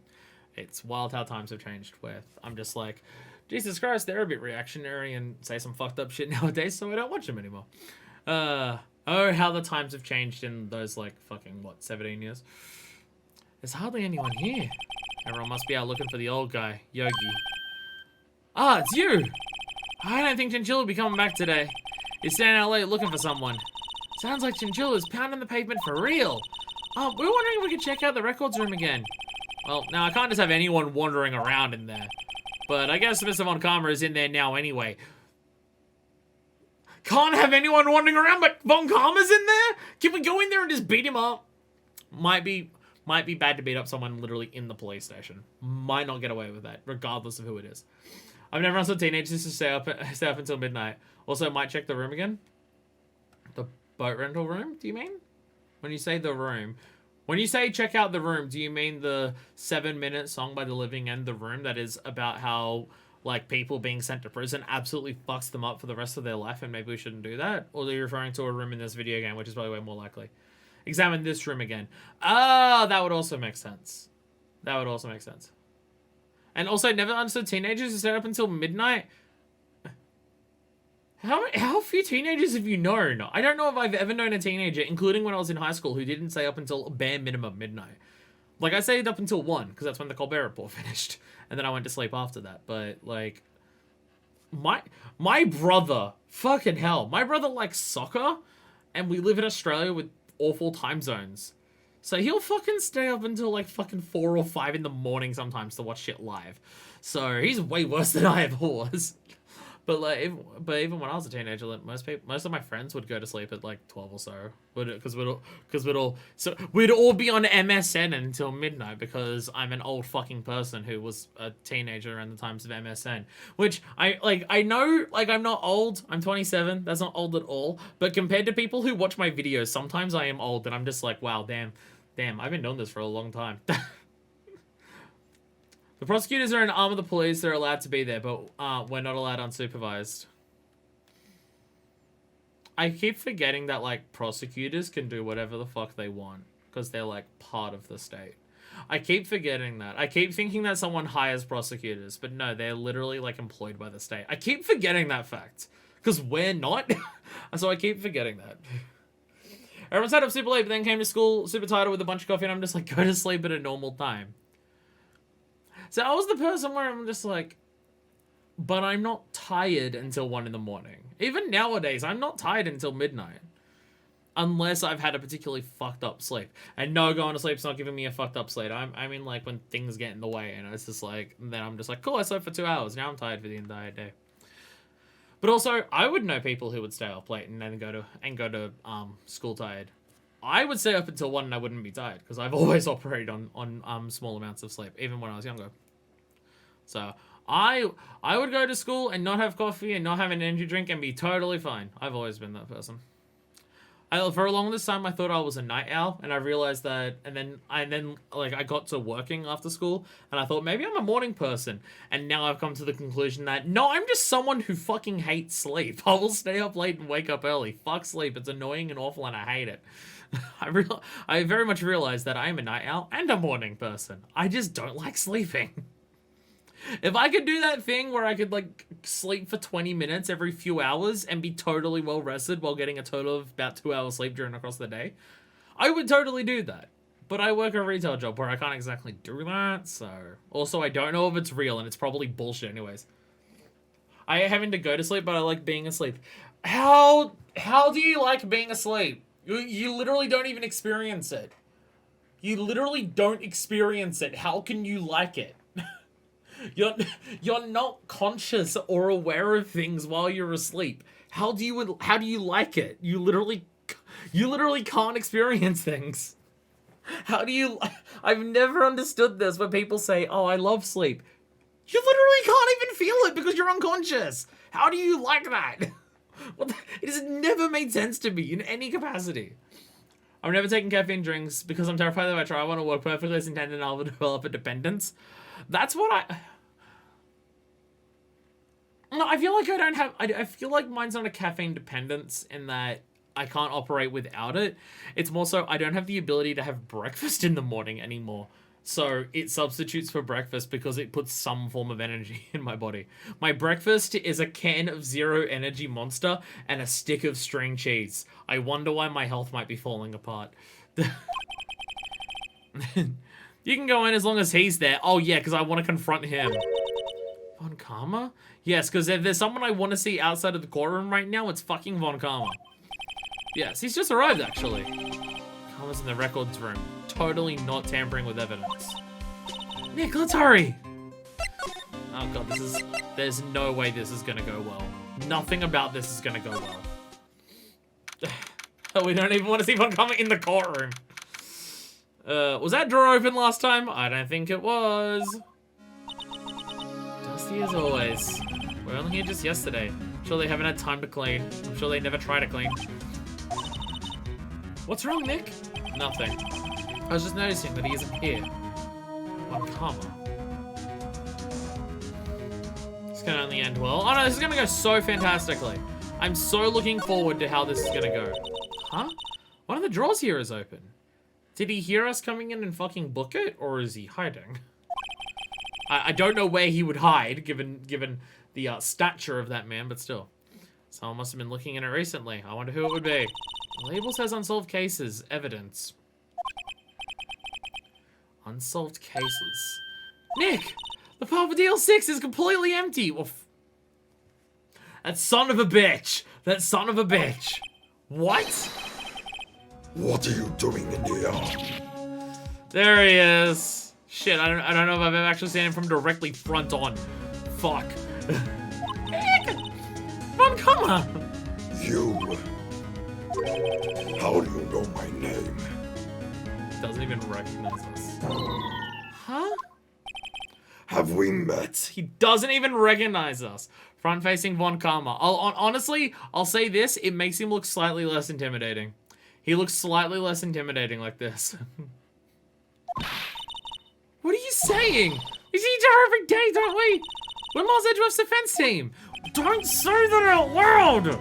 Don't say that out loud! Jesus Christ! Now that he knows, he's gonna... Sorry, I'm early onset dementia.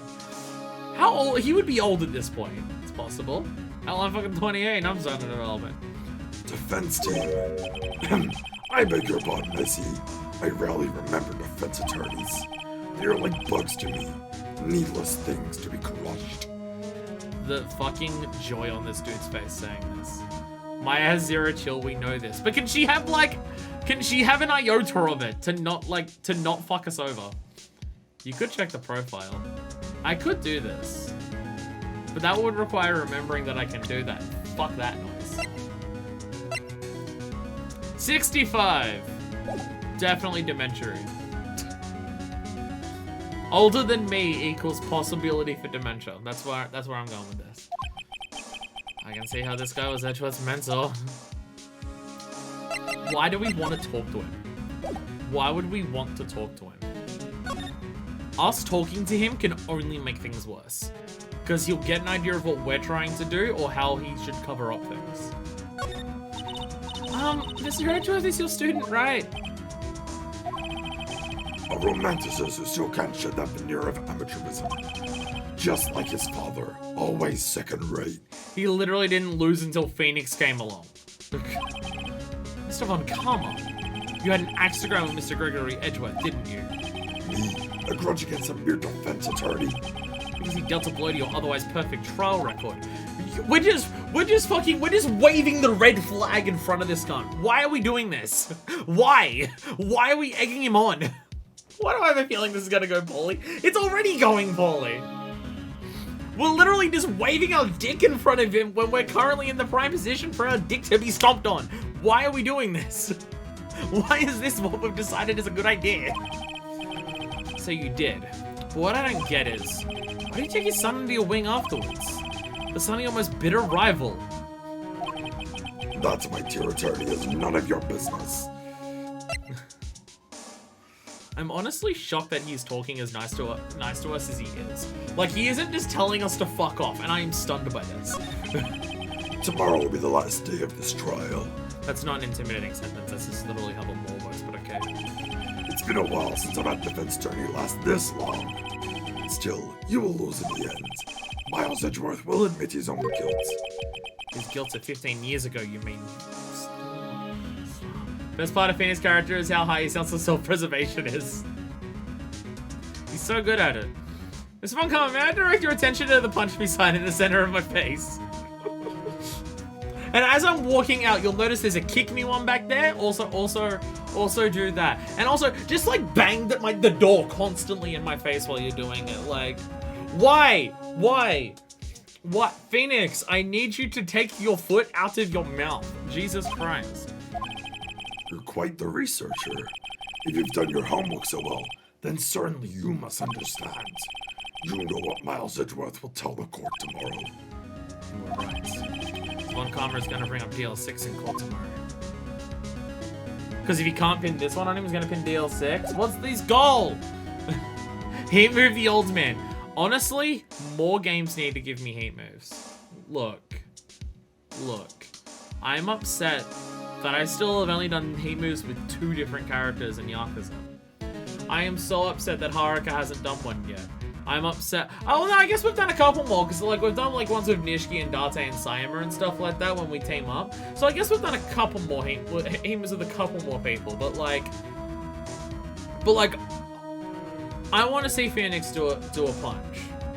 Like, yeah, I know that doesn't even happen in Marvel, but still, sharp. What comment? These are my most vulnerable body parts. I've used information for no reason.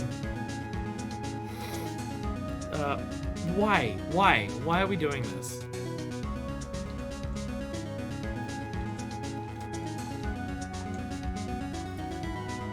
I'm gonna go through a lot of water today, especially with how hot it is, and also the fact that I'm doing the Von Karma voice, which I wasn't expecting to do until the fucking trial, but okay, here we are. Let's just look at shit while we're in front of him. Label has something that looks like random junk. On the evidence for the DL-6 incident is missing. I can guess who took it too. Von Karma. Files all of cases, quite a large volume of reports. These are all case reports? It's like a graveyard of police cases. Guess my sister's case report is in here too, quietly gathering dust. Everything's run away for eternity. Do we have anything else we can like do in here, or? Ugh. Okay, so Dutch, I can't see what's inside. It's locked. Let's keep one cast files up there.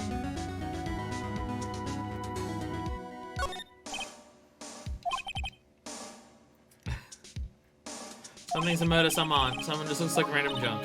What do you think this clothespin's for? Don't touch that, it's evidence. For a current case, they're currently using it. Jesus Christ, Maya, don't get your fingerprints on stuff. You've already been accused of murder once this game. We don't need to fucking have that happen again, thank you.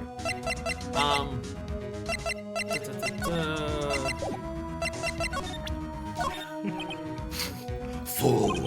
You think I, a prosecutor, would give you a defense attorney information? Bah. Creep. Look, I had to see what would happen. 3 months later. Look, my FA did this matter. God damn it. Stop touching the clothespins. God damn it. Stop. Stop. Okay. Okay, I'm just gonna go back out here. Okay, I guess I do have to do... What the fuck can I do in here while this man is here?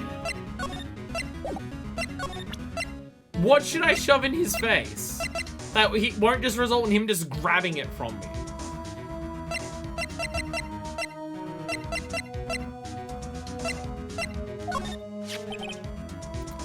Okay, I guess, sure.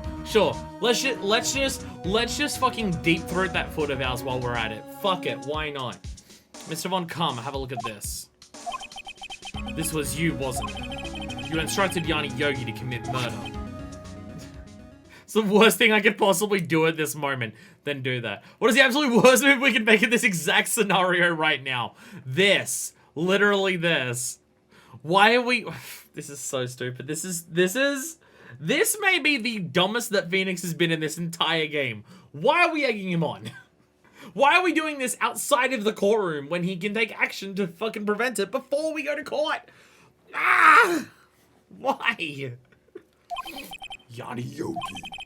How many years has it been since I've heard him called by that name? He's a fool. I told him to burn it after he read it. So you admit it? You wrote Mr. Yogi this letter. Yes, my dear defense attorney. Thank you for taking the trouble to bring it to me. You've saved me from a lot of needless hassle. What? Nick, what is that thing? A stun gun? Jesus Christ! Phoenix is a disaster game. No thought in that skull. 0 brain cells. Old man heat moves you. This is literally a heat move. Oh my god. Self-defense, usually. Jesus fucking Christ. Why? Why is that? Why? Why does he get to do heat moves? This is bullshit. This is bullshit. Fuck you, Von Karma. Indeed. 600,000 volts will course through your body like a dog touching an electric fence. 600,000? Oh, don't worry. People don't die from it, usually. Now give me the letter. No! No! Whoa, what are you? Nick, run! Maya! Oh, fuck you. Oh, fuck you so fucking hard. Oh, fuck this con. Oh, I can't. Oh. Oh, the fucking prosecutor. I'm gonna find him guilty if it's not in the fucking letter. I'm gonna fucking do something to him in court. Out of my way. Jesus Christ. Fucking hell. Fuck this guy. Fuck this guy so much. He got us. The letter's gone, of course. And he took the DL-6 evidence. All of it. Bats having no clues. Wait. Maya jumped first. Maya! She okay? Maya! She has a much smaller body than us. So, like, it would probably fuck her up more if I understand stun guns correctly. Maya, open your eyes! Maya! Oh, thank God. And there's zero chance in any situation he was going to leave her there. But, like, still though. Why don't I sit here for a minute and do nothing? I wonder if that will help.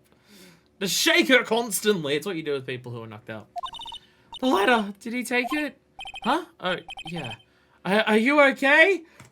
Best wolf! I finally get to fucking do one. Jesus Christ.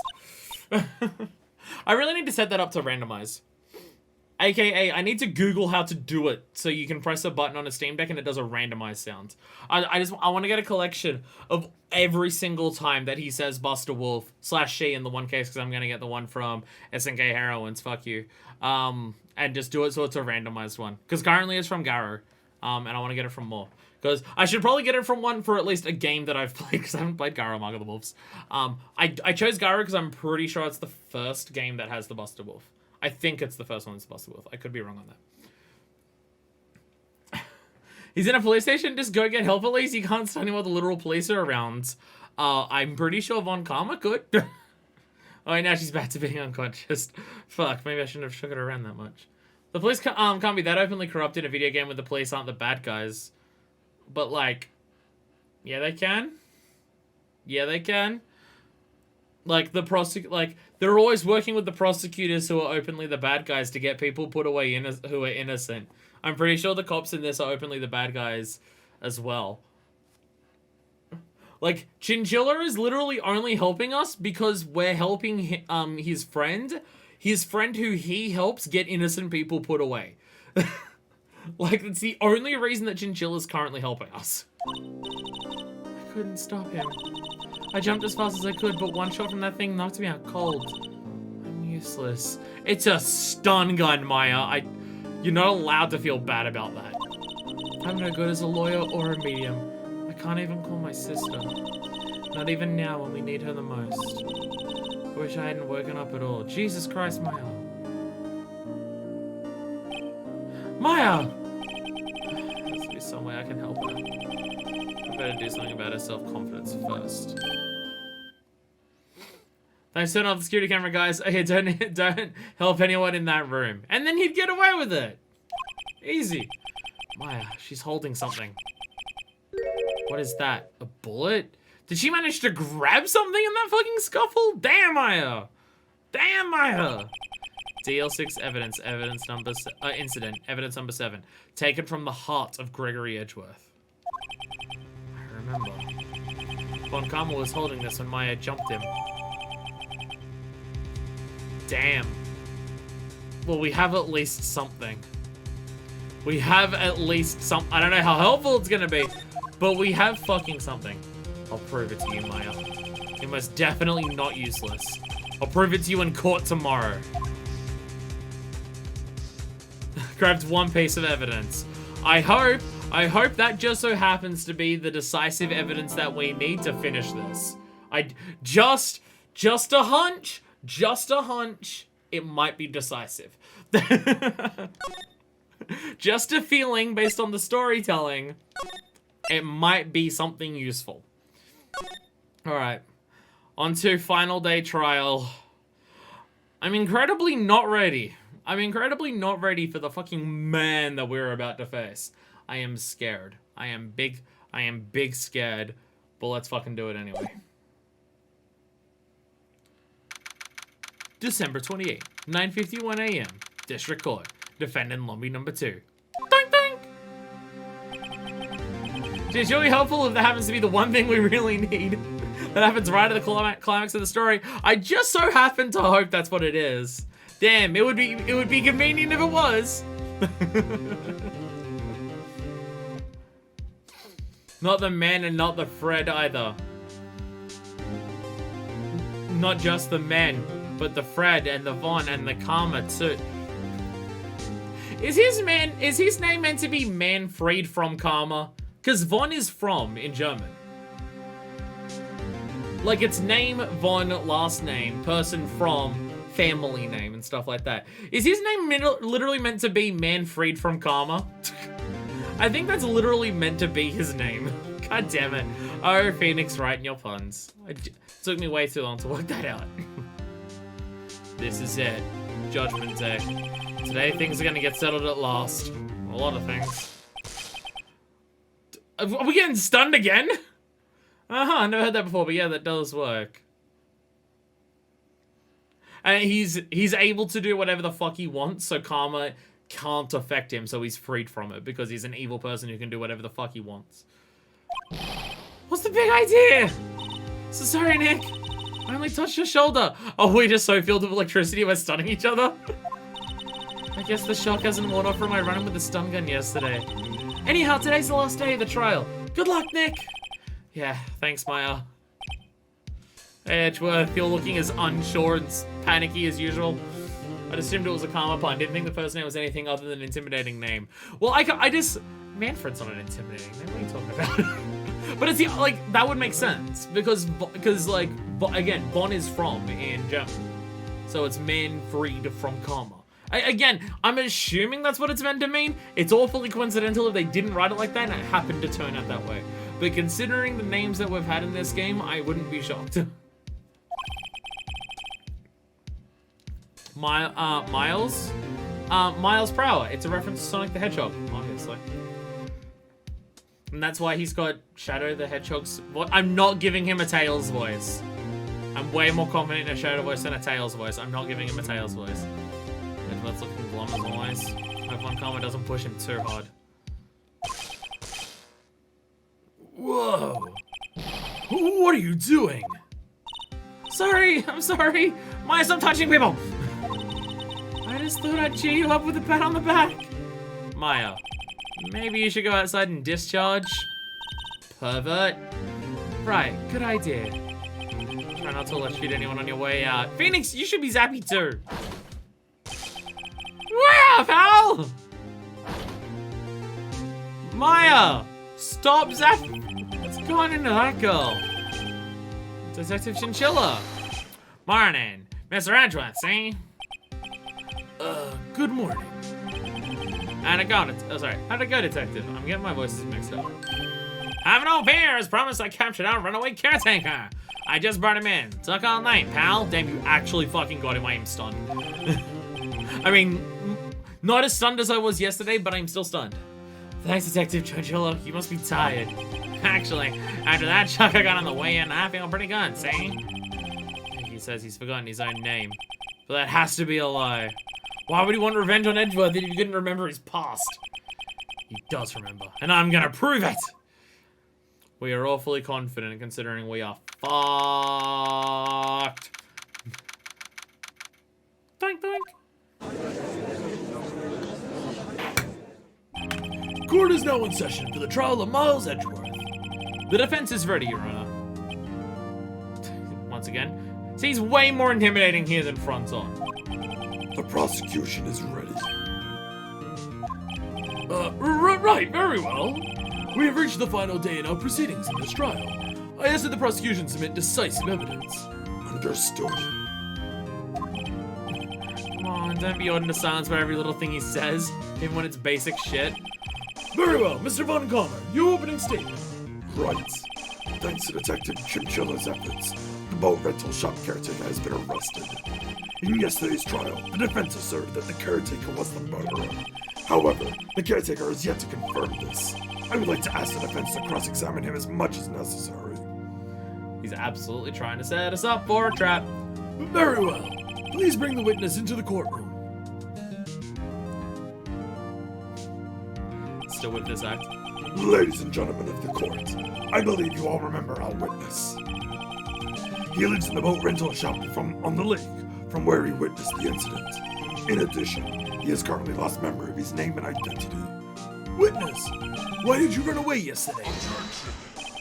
The witness was not running away, as he will now testify. I see. Very well. Please begin your testimony. And wake up, please. There he goes. And God. All the voices I have to do for this. I'm gonna need a lot of water for this. Fucking hell.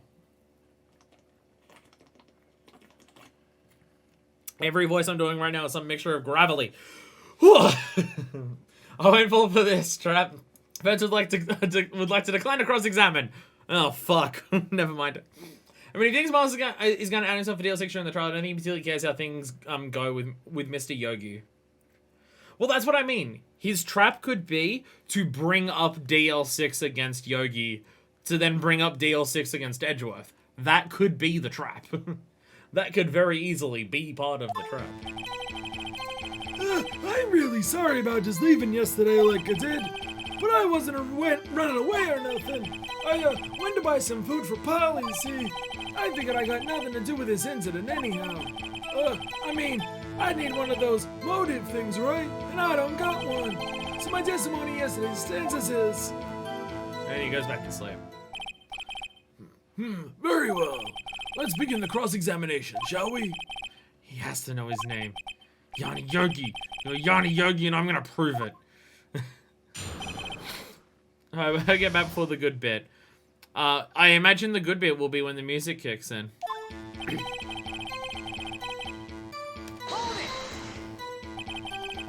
I'd call what you did running away and not just leaving. You heard Larry's testimony and realized you were in danger.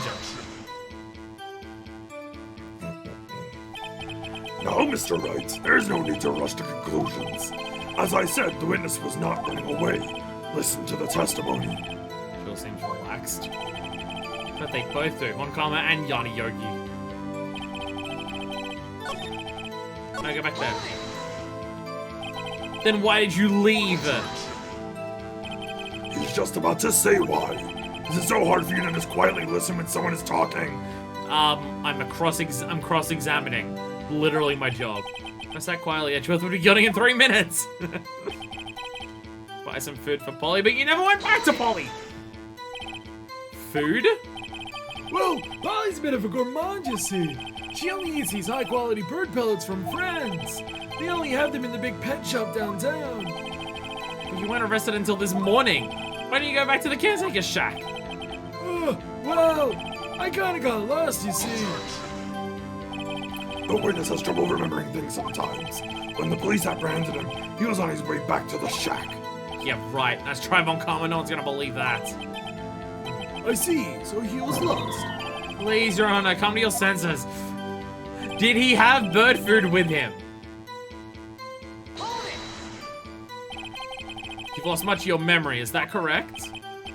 Yep, seems like it. Then how could you know that you didn't have anything to do with this incident? Or maybe you're lying about not having your memory, You know exactly who you are.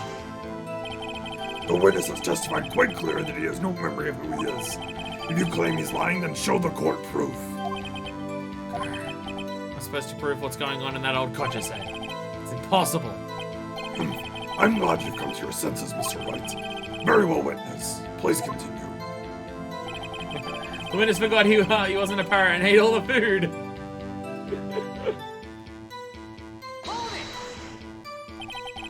How can you say you had no motive? I say you do! You had a grudge against Edgeworth and the victim, Robert Hammond. That's why you took revenge on them, right? Oh, we don't have the evidence for this, which is really annoying. Please don't make me repeat myself, Mr. Wright. This witness has no memory of anything beyond several years ago. He can't hold a grudge. It's impossible. It's pretty slang about his memory. Otherwise, it's going to be the same thing over and over until the trial ends. Might I say something, Mr. Wright? Yes, Your Honor? You've been saying the same thing now over and over. You've been calling the witness's memory of the past or lack thereof into question. But does this really have anything to do with the current case? Of course, Your Honor. The witness has said he has nothing to do with this case and no motive. Both of those statements are lies. Order, order! Mr. Wright, there is a serious problem with your claim. Or are you saying you know who this witness is? Of course, Your Honor. Ho ho! Now this is interesting. I would like to know myself. So, who is he? I play dumb von Karma. Mr. Wright, please tell us this witness's name. Yanni Yogi. His name is Yanni Yogi, a former court bailiff. Yogi? That name seems familiar. Oh! Yanni Yogi! From the DL-6 incident! It figures the judge would have heard of it. It was such a famous case. But what does this mean? Your Honor, if this man is Mr. Yogi, then he has a clear motive. And we have the proof right— oh, fuck. No, we don't because of a little stun gun action. Tusk. Jumping to conclusions again, Mr. Wright. This man, this witness, is Yanni Yogi. Fascinating. However, how do you propose to prove this to the court? He says, being a bastard. This is a court of law, as you may recall. You need proof. Ha! No, we haven't. We've not needed that like this entire fucking game. Fuck you. We rely on bullshit and accusations way more than evidence in this court. And allow me to repeat once more that the witness has lost his memory. This is it. I have to do this now. If I can't prove he's Yogi right here, right now, then I've got nowhere else to go. Nick, how are you gonna prove it? How can you prove that he's Yanni Yogi? It's okay. It's actually quite simple. Your Honor, I actually don't know how to prove it. Based on the stuff that we currently have in our possession, I don't know how to prove it. Other than the fact that the parrot knows the phrase DL-6. That's the only thing I can think of that would suggest it. Your Honor, please take this man's fingerprints. Then we'll compare them to the fingerprints on the file for Yanni Yogi 15 years ago. I see, that makes sense. Tusk. Which we won't have because there's no evidence for DL-6. I'm so very, very sorry, Mr. Wright. Why? The witness has no fingerprints. What? What bullshit have we prepped now? Did you ask him to burn off his fucking hands? What? What, no fingerprints? No. Fingerprints. You see, before I worked as a caretaker, I worked at a chemical plant. I burned my fingers working with the stuff. Yup. What? Yogi, you sneak. You burned your fingerprints off to hide your past. I mean, commitment at the very least. Give him credit for his fucking resolve in that. Well, if the witness has no fingerprints, I guess we'll not be able to prove his identity. No. Tusk. Well, what will you do, Mr. Wright? It seems that the case has been decided, no? No. I know what happened. I know everything. I just can't prove it, which is very useful. But no, I can't let it end like this. I can't lose. There has to be another way. There is no one who can testify as to who this witness is. No one. Nick, what are we gonna do? I didn't even consider that he might not have erased his fingerprints. What do I do? Tusk. Well, Mr. Wright, perhaps you'd like to cross-examine his parrot for a little comic relief, I'd actually fucking love to do that. I would actually love to do that. That would actually be extremely fucking useful right now. This would be very useful. Yeah, very funny. You're a sore winner, Von Karma. That would actually be ridiculously useful, Von Karma. Are you an idiot? Or is this part of your plan? Wait a second. Cross-examine his parrot. What is it, Nick? No, you're not going to... Your Honor? The defense would like to take Mr. Von Karma up on his proposal. Take Mr. Von Karma up? On my proposal? Exactly, Your Honor. I'd like to cross-examine this witness's parrot. Cross-examine the parrot.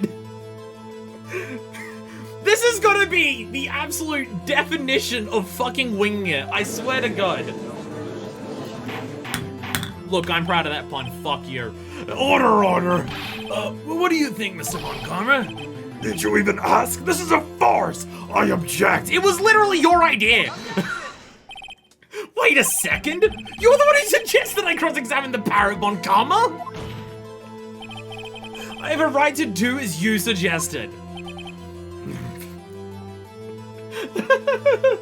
This is obviously another huge meme in the community. If we're literally about to cross-examine a parrot, yes, this would also be another massive one. Well, if you're so desperate, then please be my guest.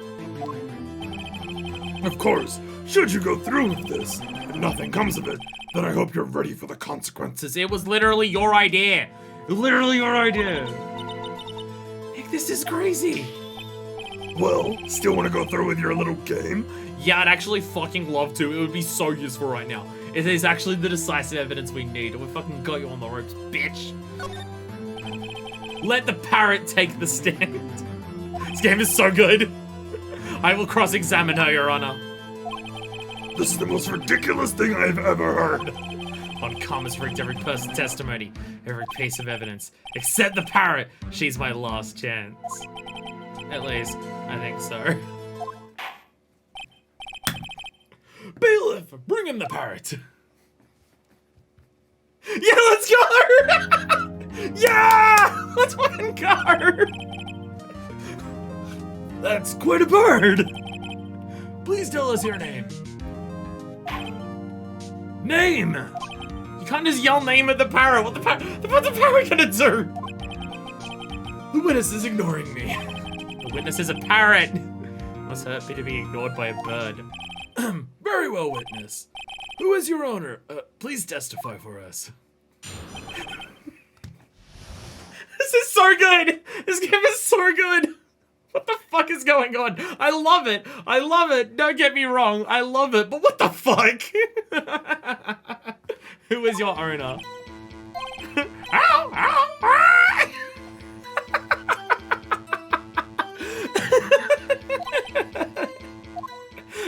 It's the entire thing! It's the entire fucking...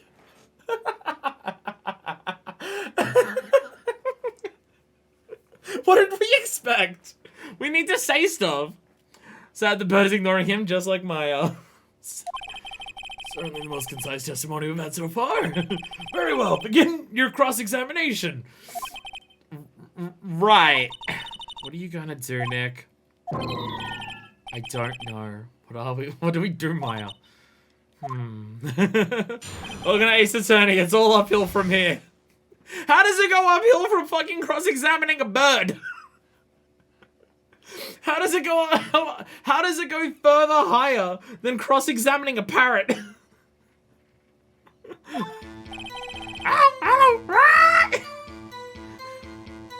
My cat decided to let me sit down on my chair. Yay! Yay! So that's when you grab the cat, sit on the chair, put the cat on your lap, and then get clawed to death if it's my cat. Except for me, because the cat loves me, not everyone else in the house. Hold it, parrot! Witness, you can't just say hello and expect us to get anywhere. I want you to testify. Maya, you talk to her. Right, what do I say? Have we forgotten something? Have we forgotten something? As I recall, 2 days ago. Polly, we forgotten something? Don't forget, DL-6! If I can get Polly to say that here, that will prove that the caretaker had something to do with DL-6. Polly, have we forgotten something? Ow! Ow! Ah! Fuck. They've retrained the parrot. Fuck. This isn't going well. Uh-oh. That's not what you're supposed to say. Forgot something we forgot. Ow! Ah! They've retrained the parrot. They have rigged the parrot. Fuck. Uh-oh. It's not working, Nick. She won't say it. It's ridiculous. Why won't she say it? One karma brain perfection. You fucking retrained the parrot? How? Tisk. Something the matter, Mr. Wright.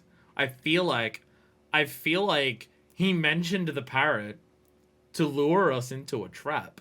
Why else would he say cross-examine the parrot as a comic relief?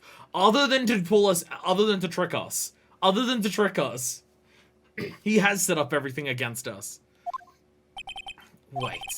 Don't tell me Von Karma expected this. He couldn't have retrained the parrot, could he? Did he train it not to respond when we asked if we've forgotten anything?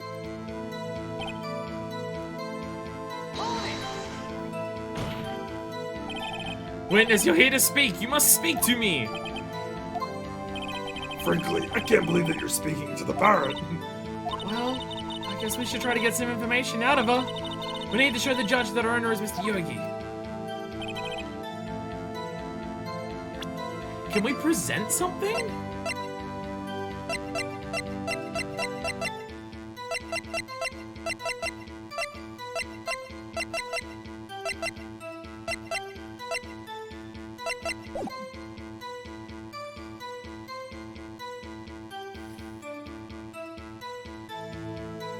I have one idea and it's ridiculous. I have one idea.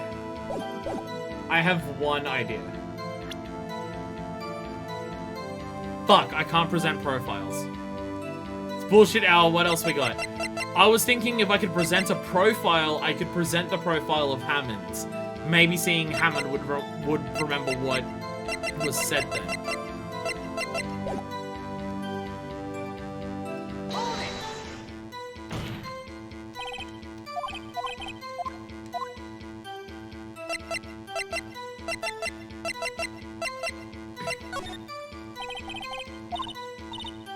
Polly, what's your name? I'm thinking the safe number, but I don't know if that's gonna help. Polly, Wright! Mr. Wright, I think we've established this parrot's name is Polly. Does it have anything to do with the owner's identity?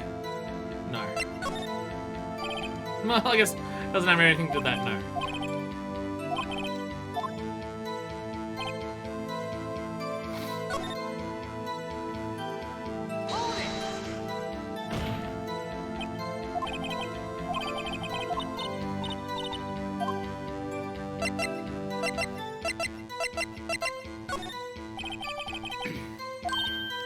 The safe? Why? Let's just try it.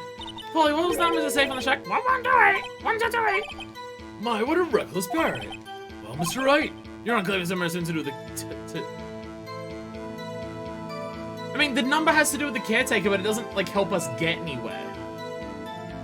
Like, it would say that, yeah, this is the caretaker's parrot, which doesn't mean anything.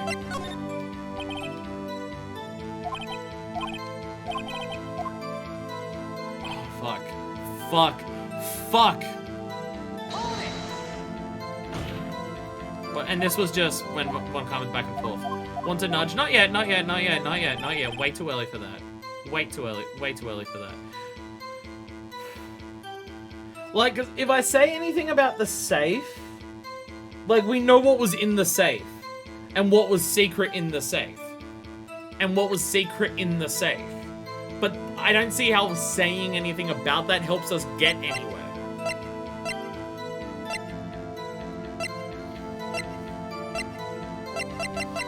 Well, I was really thinking if we could take, like, if we could submit the profile of Hammond, seeing Hammond might remember it, but I don't. But I can't present profiles.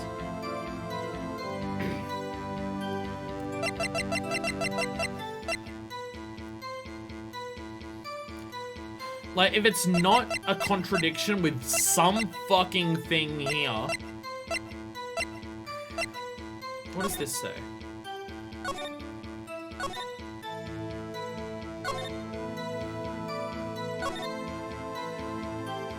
No.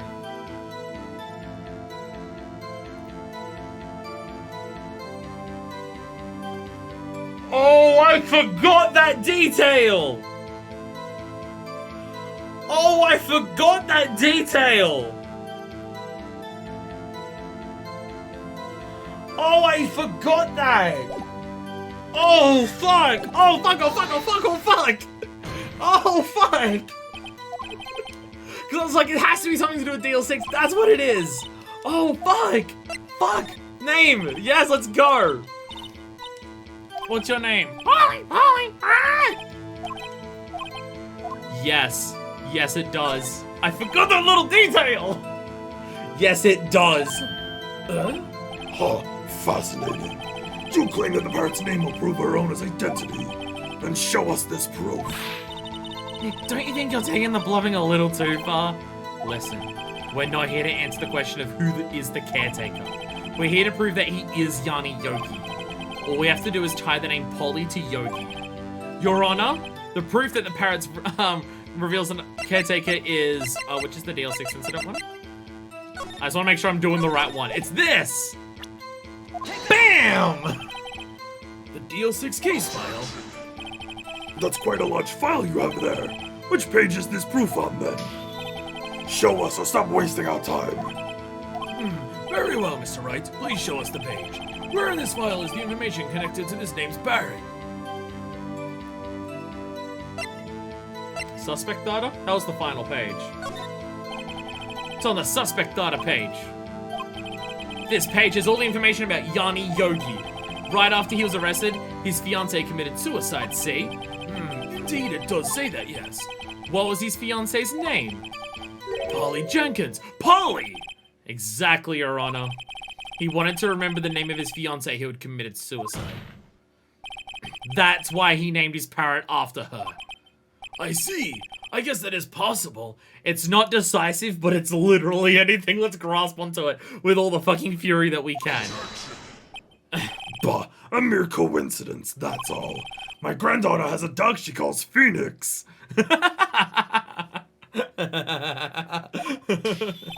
Well, Mr. Phoenix Wright, does this make you my granddaughter's fiancé? Don't phrase it that way, Von Karma. What the fuck? He's only 7 years old. Oh, that was it. Sorry, that was him saying that. Indeed. Alone, it is a little weak for evidence in a murder trial. Polly also plays the role of his wife in his little noodle shop roleplay. Did that happen? I forgot. I forgot about the name fucking Polly existing at all, so... I forgot that part as well, Jesus. We would need some other corroborating evidence. Where am I gonna find that? Nick, we're getting closer. One more. If we can get one more piece of evidence. Right. What? Very well, witness. You may continue. What's the fucking plan from this point?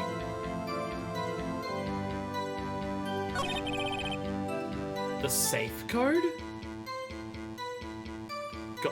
Go back into evidence. Go back into evidence.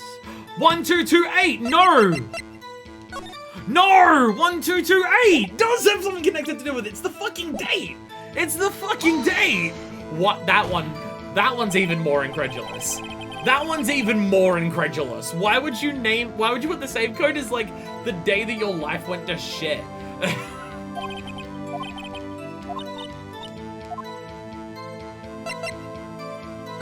This one's even more incredulous. But sure, let's go for it. What was the number to the safe in the shack? 1228, 1228. It does actually.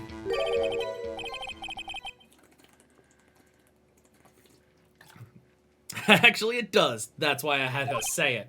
Oh, ridiculous. How can the number to a safe tell us who the caretaker is? Show us your proof. What could possibly link this number to the caretaker's true identity? Once again, the DL-6 incident. The DL-6 case file. What is this obsession you have with that case? Again, it is possible we're leaning into Von Karma's trap to just bring up DL-6 as much as possible to get Edgeworth to put away anyways. Mr. Wright, where in this file is something relating to that safe number? Case summary. It's on the case summary page. The case summary? Specifically, the date on which the DL-6 incident occurred. The date of this incident? December 28. Why, that's today's date. 15 years ago. Statute of limitations. We're bringing shit up. We might be falling into a trap. And the number on that safe is 1228. Ah. He used the date of the DL-6 incident as the number for his safe, Your Honor. That's how important that date was to him. I see. It certainly is an interesting coincidence. People often do set their secret numbers to dates. The date of the day your life going to ruin and not, like, say, your fiance's birthday of who died? Bah, this is not tangible proof. I set my ATM card's number to 0001 because I'm number 1. This fucking pompous prick. This fucking pompous fucking asshole. To both do that and just to openly say it out loud. This has nothing to do with a date. Nothing. That's enough. I think we've reached a conclusion here. This is a mere coincidence. That's all. True, that is a possibility. And that's how Phoenix is gonna get paid for this. Just fucking throw all the money out. BAM! Done. However, two coincidences at the same time seem more like a pattern to me. What are you saying? Summon the caretaker of the boat shop immediately. We have literally anything. Witness, tell us your name. Wait. This witness, he doesn't remember. No, it's okay. Oh, shit. Oh, shit. Oh, God. I feel like we have still fallen into a trap. I've accomplished what I wanted to do. I've accomplished what I wanted to do. I'm done. He's now Yogi, so he's going with the Yogi voice. Nick, he looks totally different. This is the real Yogi, I think. Finally. He's been acting feeble to hide his true identity. Acting for 15 years. Well, let me ask you again. Please, state your name for the court. My name is Yanni Yogi. 15 years ago, I served as a bailiff in this very court. Order, order! Yanni Yogi. So was it you who killed Robert Hammonds? And tried to frame Miles Edgeworth for his death? Yes, it was me. I did it. They put me on the witness stand 15 years ago. Robert Hammond, he said I was mentally unsound. He told me it would make me innocent, get me off the hook. So I pretended to have brain damage. This is definitely an appropriate voice for this moment. Definitely an appropriate voice for this. 100%. I was innocent, really, but he didn't believe me. He said no sane person would have a voice like this. I feel like I'm butchering the sadness of this moment with this stupid voice that is only like even 20% accurate to Yogi Bear.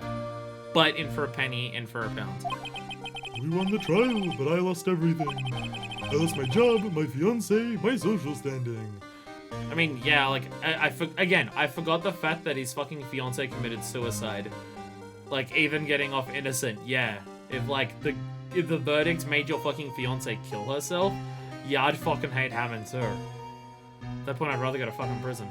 Although, it is possible that even if he did go to prison, it's possible the fiancé still would have killed herself if like, this was enough.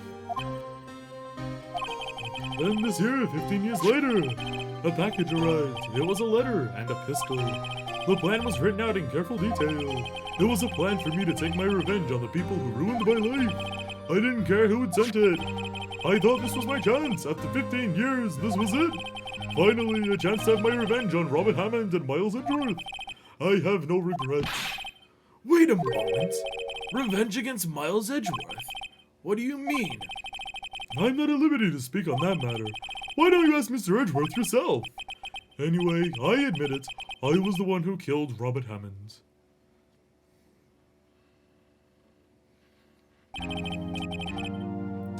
Von Karmer. Where is Mr. Yogi? DL-6, everything is fucked regardless. DL-6 seems to have fucked up a lot of people. Under arrest, Your Honor. I saw no room for error in his confession. Then the defendant, Miles Edgeworth, is... Oh. Von Karmer's going to hate us. Von Karmer is going to hate us so badly. He got a not guilty verdict. That's way worse than what fucking Gregory did. Innocent. In this case, at least. Very well. Will the defendant please take the stands? Edgy. There are a few mysteries left unsolved. Still, you were cleared of suspicion for this particular case. So I'd like to pass judgment on the murder of Robert Hammond. Any objections? I don't believe it. Why isn't Von Karma saying anything? Very well. This court finds the defendant, Mr. Miles Edgeworth, Not guilty! Why do I feel like this isn't over? Seriously, who the fuck is throwing the confetti? It's Maya. It's absolutely Maya. That is all. The court is adjourned. Objection! Edgeworth did it that time. Edgeworth did it that time. Did someone just say objection? It wasn't Von Karma. Wait, but that means... No. Travels Miles himself, or at least his trauma.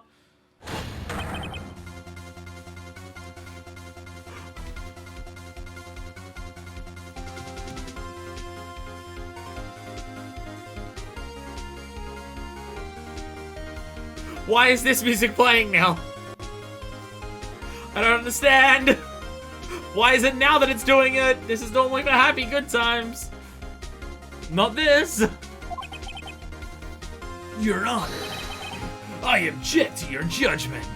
Why are you pointing at me? What do you mean? I'm not innocent at all. As we have heard, Yanni Yogi killed Robert Hammond in revenge. But revenge for what? Cornered theme. It's not the witness that's being cornered. It's everyone else? Nick, Edgeworth is trying to confess. He's gonna say he's guilty. He's gonna tell them he was the murderer in the DL-6 incident. He's gonna tell them he killed his own dad. What do I do? I mean, it's currently not the court case that's going on. I don't know if that works, but object. The judgment has already been passed. I object to Edgeworth's outburst. Objection. Witness is cornering himself. Didn't something like this happen yesterday too? We let that happen. Fuck. I believe a certain witness raised an objection after a guilty verdict was passed. That'd be Larry. We must hear this new statement. We must hear Miles Edgeworth. Fuck. He's right. We have a duty to hear Mr. Edgeworth out. Fuck. Fuck. For 15 years, I have had a recurring dream. A nightmare. It's only a nightmare. That's what I told myself. But now I know it wasn't a dream. Yanni Yogi wasn't the killer. You mean in the incident where your father died? From the distance of the shot, it wasn't suicide either. Everything was as clear as day. The murderer, the criminal in the DL-6 incident, it was me. Fuck. He's gonna Deus Ex Machina bullshit against us. Yeah, it works out pretty well in that regard. Any bullshit tricks that we come up with are used back against us. Your Honor, I confess my guilt. I am guilty for DL-6, the statute of limitations of which ends today. The culprit is me. Then why are you pointing at Phoenix? Order, order! This is certainly unexpected. The defendant, declared innocent, is confessing to a different crime? A crime for which the statute of limitations runs out today! Damn, it's almost like this is the end of a shonen anime! I'm not really sure how I should deal with this. Bah, it's obvious. We hold a trial right here, right now. We tried this man for his crime 15 years ago. I think I'd like to take a 5-minute recess to work out what the fucking bullshit you all are putting me through today. During this time, I will consider the appropriate course of action to take. Court is adjourned. Look, it's so fun to bang this. I also know it doesn't sound anywhere near as deep as what that one is. It's this high-pitched sound. It's nowhere near as deep as that one. But look, it's fun. I only have a little toy gavel. It's like so tiny, but like, It's fun to do that. I'm pretty sure I showed it off, but I do have like the proper base. I'm not just banging on my table. It actually came with a base to bang it on. But still, that's a high-pitched sound. But look, I went to the fucking commitment for my Ace Attorney playthrough. Don't tell anyone else otherwise. I'm sorry, Wright. I've just wasted all your effort. Gumshoe's sad too. Mr. Edgeworth, I just don't believe it, sir. I mean, you kill your dad? I didn't want to believe it myself, Detective. But it's the truth. I deserve to be punished. Don't. I see you, Yowie fanbase. Don't. Serious moment. Don't. No. Not like that. No. Murder is murder, no matter what the circumstances. And it would make sense that he thinks this way too, considering what he's been brought up with the whole prosecutor shit. Judge is like, give me 5 minutes, I don't get paid enough for this bullshit.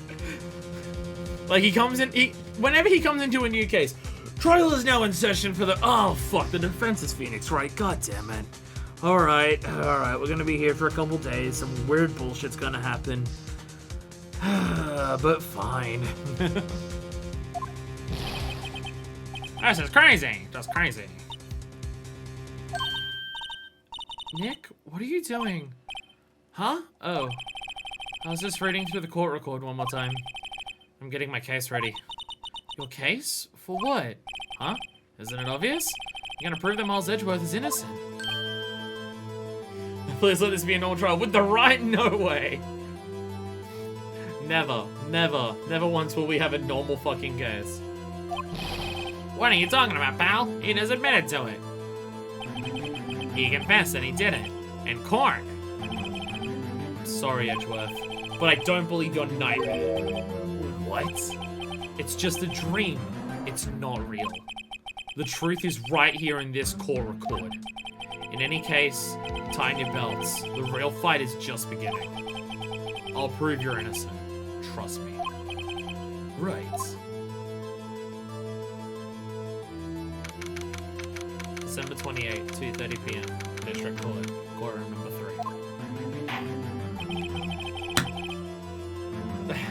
Gonna be there next week. We're gonna find out murder was committed someone using time travel and that I'm the culprit. Hey, it can't be a week. Maximum 3 days. Gotta sit with the law. But everything else, absolutely.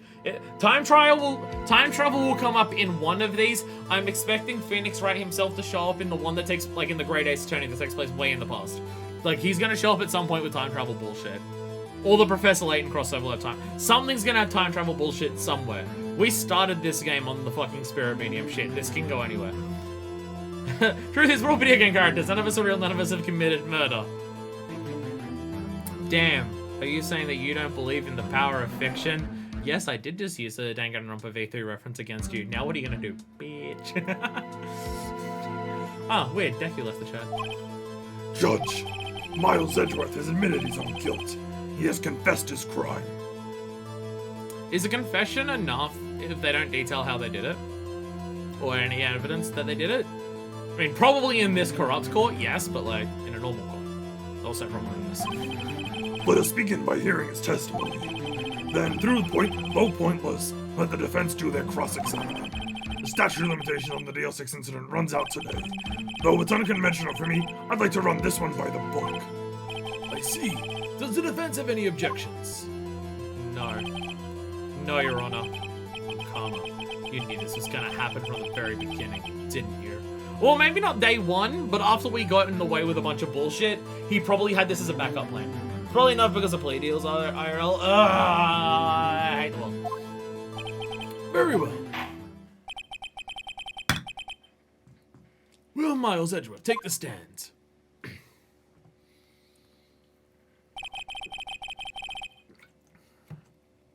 Will the witness state his name and profession?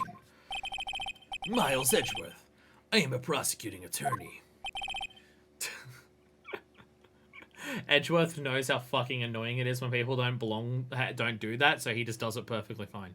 Mr. Edgeworth, 15 years ago, you mistakenly killed your own father, Gregory Edgeworth. Is this correct?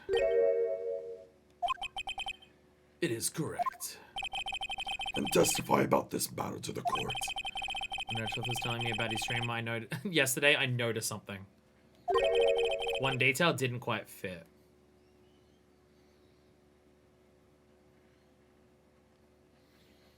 I think I know what he's referring to. I think I know what he's referring to.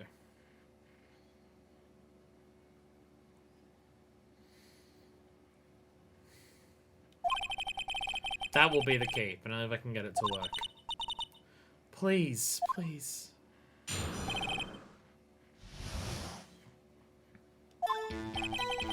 That day, I had gone to the courtroom to observe one of my father's trials.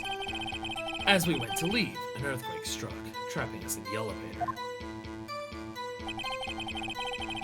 My father and Mr. Yogi lost their composure and began to argue. Just then, something heavy fell at my feet.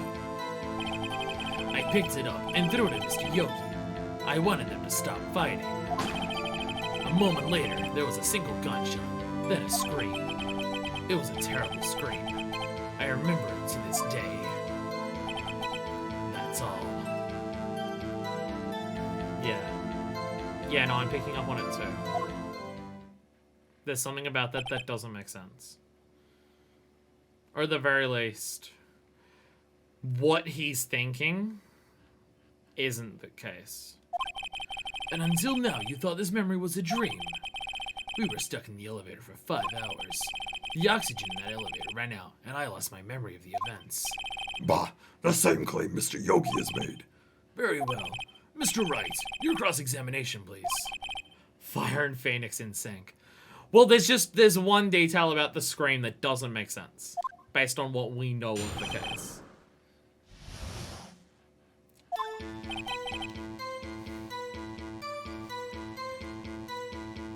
I feel mean if I press him on everything. But I'm still going to do it. What was the trial your father was involved in on that day? I don't remember things very clearly. Only 2 things. I know my father lost, and Mr. Von Karma was the prosecuting attorney. Mr. Von Karma, you were handling that case? It was 15 years ago. I don't remember the details. That was when Edgeworth pointed out the problem in Von Karma's evidence. So no, he absolutely would. Go on, press your... goodness. Definitely. It's hard to tell what my most heterosexual playthrough is that I currently have it going at the moment, but this is definitely in competition. Hey, Edgeworth. Hey, Edgeworth, tell me about your dead dad. Hey, Edgeworth, tell me all the details leading up to how bad he died. He's just literally, like, he's walked out and just, like, poking him in the shoulder while he's doing it. Hey, can you tell us about this horrific trauma with the elevator? So there were 3 people, including yourself, trapped in that elevator. Yes, myself, my father, and Yogi. We were fine at first, but then as time passed, and no one came to help. My father and Mr. Yogi lost their composure and began to argue. What did you do then? I was a 9-year-old boy at the time. What could I do? I was scared, trembling in the corner. But then... something heavy fell on my feet. Why did it fall at your feet? What was it? A pistol. I assumed it was the bailiff, Yanni Yogi's. The safety must have come off when it fell from his holster. And you picked it up. What happened next? I picked it up and threw it at Mr. Yogi. I wanted them to stop fighting. Didn't fire it, just throw it. Did you know it was a pistol when you threw it? I think I knew. I knew it was dangerous. But the air was getting so thick, I panicked. So you're saying that you threw the pistol at Mr. Yogi? I was in a daze.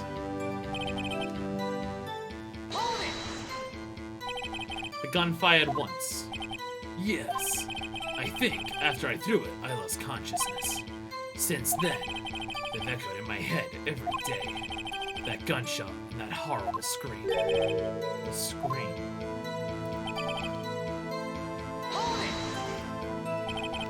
To this day? Yes, I can practically hear it now. I doubt I will ever forget that scream as long as I live. There it is. One part of that testimony clearly contradicts the evidence. But I don't know what it means. Better find it out quick.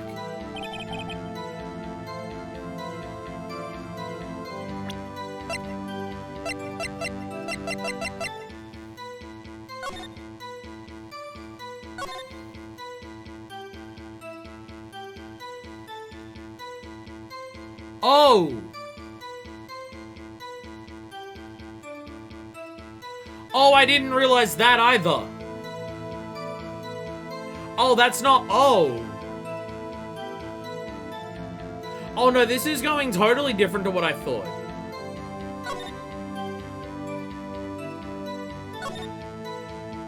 That was part of his dream! No, there was two bangs in his dream! Wasn't there? Or am I now misremembering, or am I now, like, falsifying my own memory because I'm now reading it and imagining that? No, because I was thinking he was shot in the heart. How instant is that a kill for Edgeworth's dad to even scream? That's what I was thinking. He throws it, bangs, scream, pass out. No, I was thinking he heard the shot go off, it hit his father's heart, and then he hears the scream. How instant is a shot to the heart in terms of lethality? Slash, it's going through the lungs. Could someone even scream after that? If that's the case, whoever's screaming may not be fucking Edgeworth's father. But the weapon was fired twice.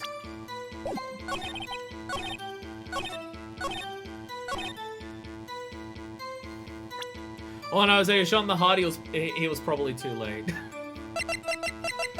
Was he to blame as well? Did he give love a bad name? Sorry, terrible. Shot. Fucking kill me. Damage is lethal, but I think it's instantly lethal. But again, also, if you're shot in the heart, it goes through the lungs. Can you scream with a shot lung? I mean, you got one left, but still. No, again, my details on, like, remembering this file are fuzzy. I'm forgetting every fucking detail about it. I forgot that this gun was fired fucking twice. Are you sure you only heard one gunshot? Yes, I'm sure of that. I heard the shot and the scream. Then everything faded. I was unconscious until the rescuers came. I see. No, Your Honor. Unfortunately, you don't. Look at this file one more time. This plainly contradicts the witness's testimony. You do enjoy dragging out that file, don't you? Just keep doing it. I don't accept this evidence. Unless you can tell us what page it's on. The victim data. The only one we didn't use before. We're gonna get every single goddamn fucking thing that we can out of this. Look at the victim data in this file. It says quite plainly, the murder weapon was fired twice. Miles Edgeworth only heard one gunshot. Yet the murder weapon was fired twice. The first shot was the accidental firing when the pistol was thrown. So, who fired the remaining shots? Was there perhaps another shooter who fired that second shot?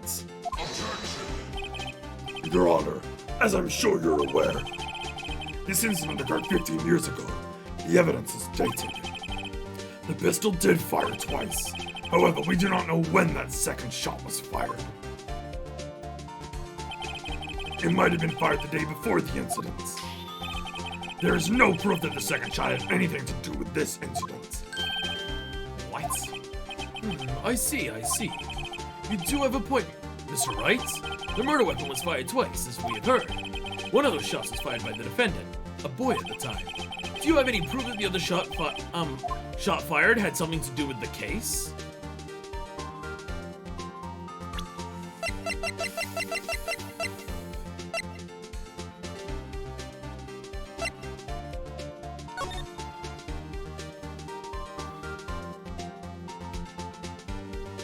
We fucking do! Yes, we do. Oh, fuck.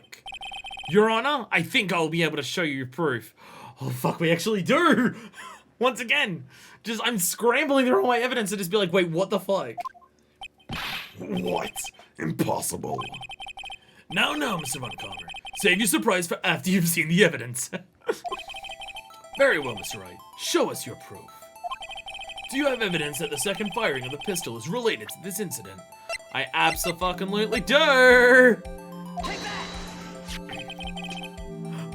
Look at this photograph! Shows the two fucking bullet shots that couldn't be both done at the same time from a single round inside of the elevator. Okay, it's a bad parody, but it's meaningful. This is a photograph of the scene of the crime 15 years ago. Edgeworth, look really closely at this photo. Hey Edgeworth, can you see what's wrong with the photo? Edgy, look at it really close. I need you to look at it. Can you see anything wrong? Edgy, what's wrong with the photo? Edgy, look. Look at this. Look at what I'm holding. Look what I'm wagging in front of your face. Can you see anything wrong with it? This is what you have for putting me through hell for fucking 2 cases before this, dick. I can see that the victim lying there is Gregory Edgeworth. This proves the murder weapon was fired twice at the time of the incident. This photo proves it! So let me get this straight. This photo proves 2 shots were fired. Where? Your Honor, please get a clue. Your Honor, show any type of, like, analytical, ability. Jesus Christ. Take that! As should be obvious, the contradiction is here. I see a bullet hole in the door. Your Honor, Gregory Edgeworth was killed by a shot from the pistol. Yet, there is also a bullet hole in the elevator door. We also know that the murder weapon was fired twice. Thus, someone other than Edgeworth fired that second shot. Cheer up, Monica, it's like your mom's dead or something. Is this a Persona best friends reference? I feel like it is. I feel like it's a Persona best friends reference, which, wow, old deep cut reference if that's what it is. Order. Oh, sorry, I missed those. Him Daisy, but close enough. That feels like something that Matt and Pat absolutely would have said at Nanako during that. It absolutely feels like the type of thing they would have done. Mr. Wright, what are you driving at? I'm not driving anywhere. I'm Ace. I thought we cleared this up. It's simple, Your Honor. At the time of the incident, 2 shots were fired. One went into Gregory Edgeworth's heart, the other hit the elevator door. Remember that the defendant lost consciousness after the shot he fired rang out. In conclusion, we must agree that the second shot was fired by someone else. An 8% fan for good reasons. That comic is just eternally funny. Look, I hate Persona, but I'm not going to deny there isn't good parts of it. I just think as a whole it's still irredeemable. Like, I said this during my playthrough, and I've said it since. If you took out all of the awful parts of Persona and made the character arcs fit the social links and changed the gameplay to actually be interesting in terms of, like, the RPG combat, it would be a good game. Or just remove all of that entirely and literally just have it be a visual novel of a bunch of teenagers fucking around. Because when the teenagers in that game are fucking around and just having fun and nothing bigger is happening on screen at the time, it's a really fun time. It's good in those moments. It's just absolutely unredeemable in everything else. And unfortunately, especially as you continue the game, those parts get way more redeemable. Happy birthday, Persona 5 and SMT 5 release.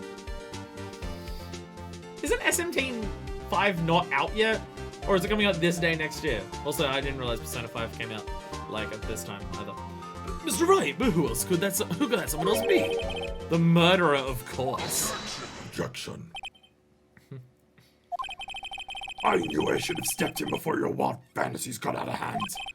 Mr. Wright, look once more at the DL-6 incident case file. Look closely, fuckface. SMT5 is like a week away or something? Oh shit. I thought that was like mid next year or something. I didn't realize it was that fucking close. Shows how much. Look, the most I can say about SMT5 is, like, I appreciate the gender fluid that the main character drinks in that game. I'm not gonna say anything else on it. Try the case summary page. The case summary. It's on page 1. Look what is written there. Not a single clue was found on the scene. If the pistol had indeed been fired 2 times, then the other bullet would have been discovered on the scene. He does have a point. That second bullet has never been found. Why? Because the second bullet does not exist. The bullet that claimed Gregory Edgeworth's life was the one fired by his own son. Then who shot a bullet through the fucking... You telling me a court just left a bullet hole in their elevator for like several days? That is the truth of this matter. The whole truth. It was undoubtedly something else that made the bullet hole on the door. What? What else would make it? Order! I will have order! Mr. Wright has proven one thing to us quite clearly, that the murder weapon was fired twice at the time of the incident. However, A very strong fly. The world's most powerful fly. As Mr. Von Karma, as Mr. Von Karma states, I saw Von Karma in the Von Karma voice. the second bullet fired was not found. It is highly unlikely that the police merely overlooked this second bullet. So all we have is the single bullet fired. I'm afraid I have to discount the defense's claim. That seems dumb. Hey, it's literally upstairs. Can we go up and check? Yeah, I know it was 15 years ago, but like, can we look at like the bottom of the elevator shaft or some shit? Like, fucking Christ. It was literally in this goddamn building. I praise the judge for his wisdom in this matter. God, how'd this happen? I don't believe that the second bullet didn't exist. Was I wrong? Have I been wrong about this whole incident? What are you doing, Nick? Why aren't you raising an objection?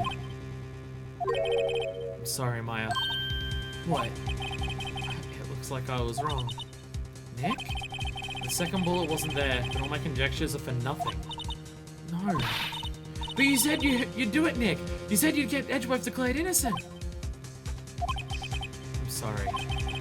It's just, when I saw the photograph, I thought the 2 shots had been fired. I was so certain of it. I thought I'd won. I thought there was another person, someone else who fired the killing shot. But now, I was wrong to think it could be that simple. This case is still unsolved for 15 years. Nick. Well, it seems we finally cleared up this incident. Only one bullet was found at the scene of the crime. That shot was fired by Miles Edgeworth. Precisely. I would like to ask one thing of Miles Edgeworth before passing my verdict. Have you been paying attention to the trial so far? Yes, Your Honor. Do you have any objections? No. No, I do not. So you killed your father, though that was not your intention? Yes, I did. Oh no. He's accepted the guilt. Very well. The statute of limitations on the murder of Gregory Edgeworth runs out today. Therefore, I must pronounce a verdict on the defendant today, right here. Right now. Indeed. Does anyone have any objections? Maya, step in, please. Phoenix has given up again. I've been here before. Just like my first day in court. There are so many things I know I should be saying. But my mind's gone blank. I can't find the words. I mean, at this point, I literally don't know what we would do. If they're able to discount something like that so easily, I don't know what we could do at this point. Mr. Wright? What would we object with? What the fuck would we object with?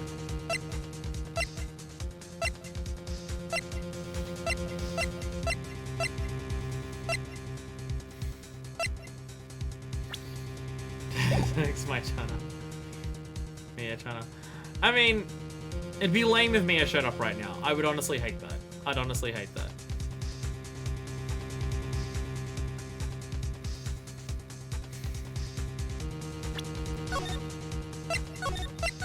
Look, I'm panic saving. Shut up.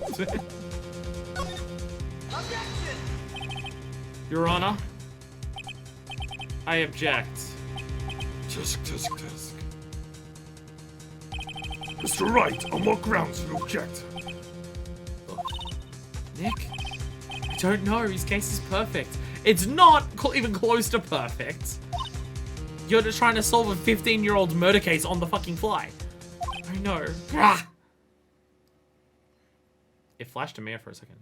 It must exist. The second bullet. What? What?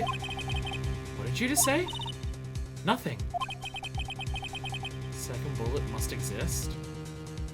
Was that actually Maya coming through? Or was that Maya just doing that? But where? Someone took it. It seems waiting is not going to produce us any answers from Mr. Wright. Maya so useless Phoenix had to become a spirit medium to make up for it. Maya, no! Wait, Your Honor. The second bullet! It existed! What? But we've just heard proof that it did not exist. I realize that, Your Honor. I'm really grasping here. It's just someone took it from the scene of the crime. That's what happened. Panicking so much. But who? The murderer! He's stuttering on every fucking sentence. The murderer? Then tell us just who this murderer is. I'm still thinking about that one. So the criminal took the second bullet. But why? Huh? First of all, how would they have found it? It's not easy to find a stray bullet, Mr. Wright. Was there some pressing need for the murderer to search for that bullet? The murderer had to find it, otherwise it would have shown that wouldn't have done it. Critical levels of bullshit. There is a slight piece of straw just grasping on the wind, and Phoenix is just climbing over multiple people to jump as high as he can to try and grab it. Of course there was a need, that's why they took it. But what possible reason could they have had? Well, the reason the murderer took the bullet away from the scene with them is... The bullet would be proof. Maybe they thought the bullet would be used as proof. Proof? It was a special bullet that they took. That's not what I was saying. If that was the case, then they If that was the case, then they should have taken the bullet from inside Gregory as well. From inside someone's heart, as opposed to a stray bullet somewhere. Huh? Why would they only take one of the two shots fired? Oh, right.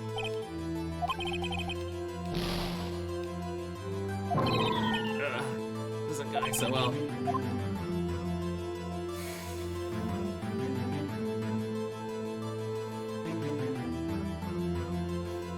Which one of these am I meant to go with, then?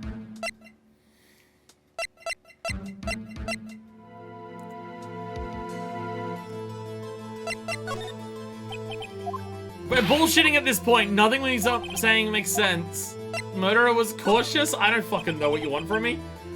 Murderer wasn't very cautious, so you see. That's why the murderer had to search for that bullet. If that was the case... Ah, fuck you. Oh, fuck you. Fuck you. Okay. The murderer didn't need it? Just keep saying shit, Phoenix. Say shit and you'll think of something.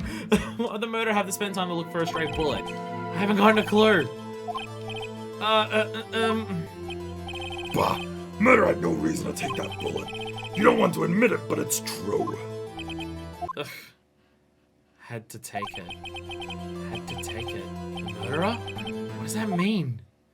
You're thinking too normal. Think crazy. Don't think why the bullet was taken. Think why the bullet had to be taken. Mr. Wright. Yes, Your Honor. I have no idea what I'm doing. Well, the murderer had no intention of taking the bullet from the scene. But the murderer had to take that bullet. Had to? Mr. Wright, what do you mean? Well, for instance, White. The stray bullet hit them from out of the elevator? That's why there's the hole there? I don't fucking know. Maybe the bullet hit the murderer? Okay, at least we're on the same line of bullshit, Phoenix. The bullet hit the murderer. Just saying, for instance. I mean, if it hit you, you would have to take it with you, wouldn't you? Oh shit, we might be onto something. Because if you go to a hospital to just be like, yo, take the bullet out of me, I was shot during this, that would suggest you were there. If no one took it out, and you, like, anything like that, then no one would even know that you're there. Shit, we actually bullshitted something until something started to make sense. Oh fuck, this actually worked. Oh my god. It's not like you could perform surgery right there. You know, there's actually this Shit, we're actually onto something here.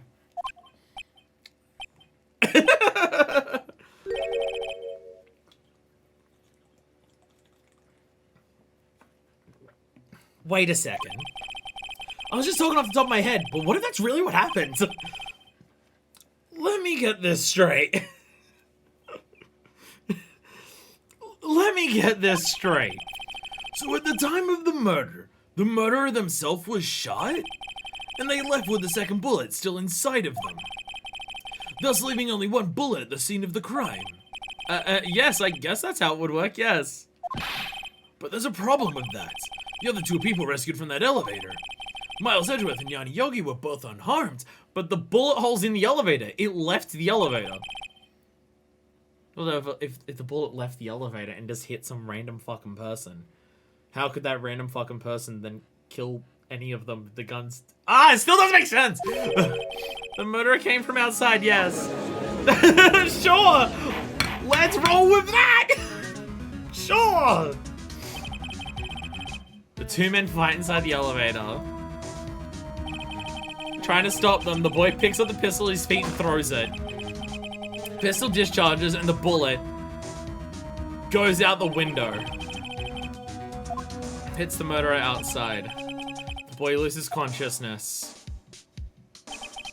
Then the murderer opens the elevator door and sees the men inside. If they're able to open the door.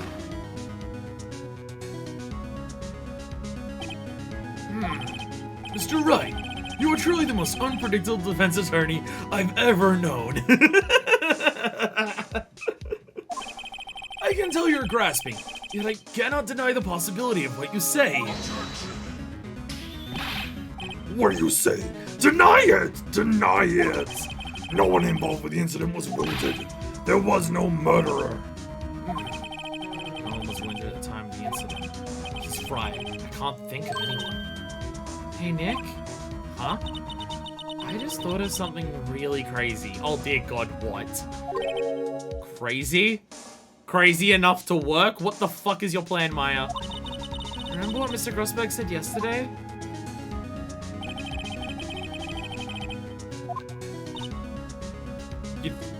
You're thinking it was on karma.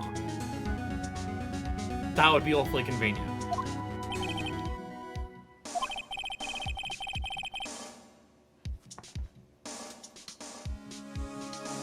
And he took a vacation to recover from being shot without anyone fucking knowing. Fuck, you're onto something. Fuck, you're onto something. That makes sense. Fuck, that makes sense.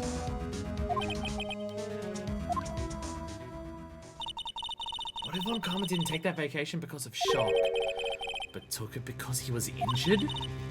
Which would mean it could only mean one thing. It was Von Karma. Right after fucking Gregory Edgeworth puts a dent in his record. The dude is so nuts that he'd fucking kill him over it. Seeing a perfect opportunity of like, everyone just being knocked unconscious in the fucking elevator. He was the man who shot Gregory Edgeworth. It was Von Karma.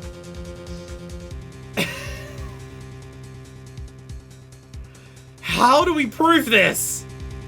How do we prove this? Something wrong, Mr. Wright. You seem dazed. No, Your Honor.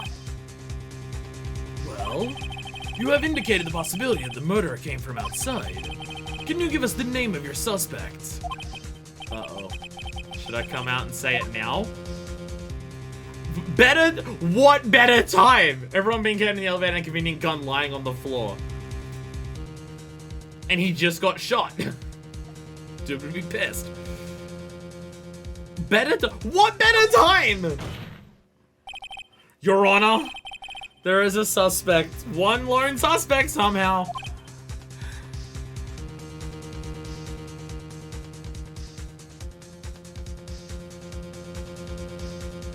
Don't mind me thinking. Don't mind me thinking. Nothing. Not thinking anything at all. Shut up. I'm good. I'm good. How to prove this? So I want you to imagine the most ridiculous thing in the world and multiply it by 10. I will try. That's not what I was thinking about, but I'll fucking try. This is certainly interesting, Newt. Very well, Mr. Wright. Who is your suspect? Cole. My hands are shaking. But what? Von Karma. Von Karma?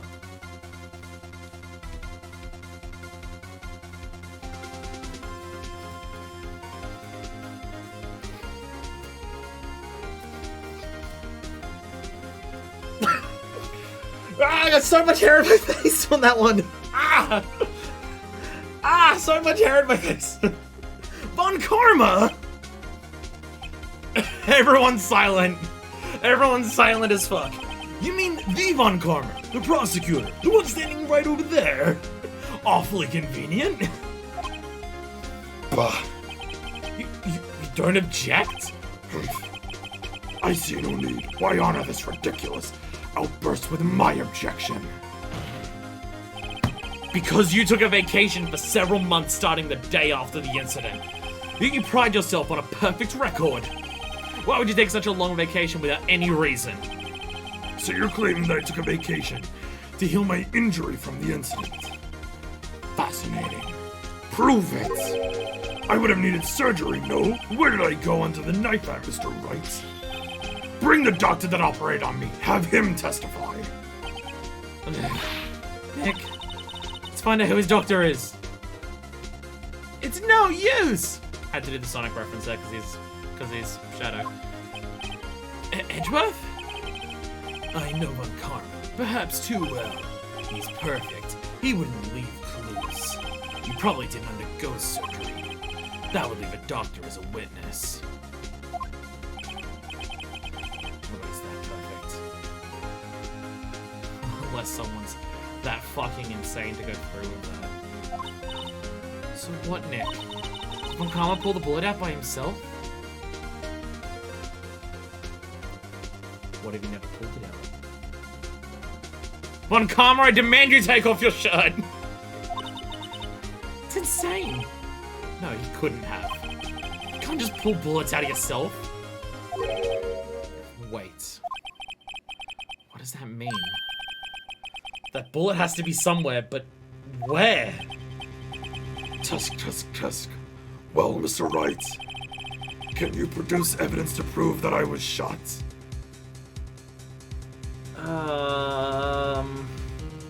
I don't know. Let's go through the court record. Okay, where's that fucking photo? No shadows out the window, no nothing.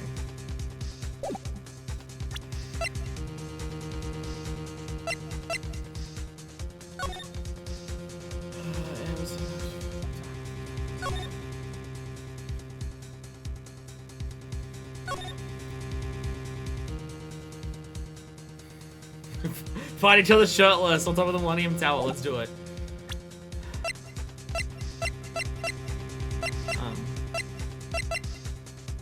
No, it's just a photo of her.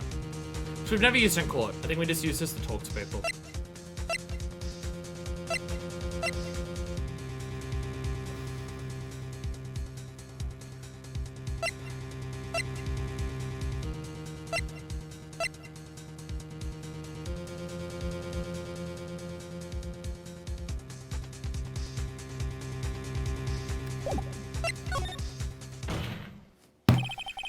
Alright, Von Karma, I'll prove it. I'll even use evidence. I know just how you'll like it so much. What? The evidence that proves Von Karma was shot is... fucking! Von Karma is perfect. He wouldn't risk surgery leaving an evidence trail. We just so happen to have a fucking metal detector on us. So then, I ask, where is that bullet now? I think it unlikely that Von Karma performed surgery on himself. You don't mean... I do. I'm sweating so fucking hard right now, and it's not even because it's human. This is just ridiculous. There is the possibility that the bullet is still inside Von Karma. Is that that even possible for all these years? You actually totally can, depending on where it's left. Just leave it there and it's fine.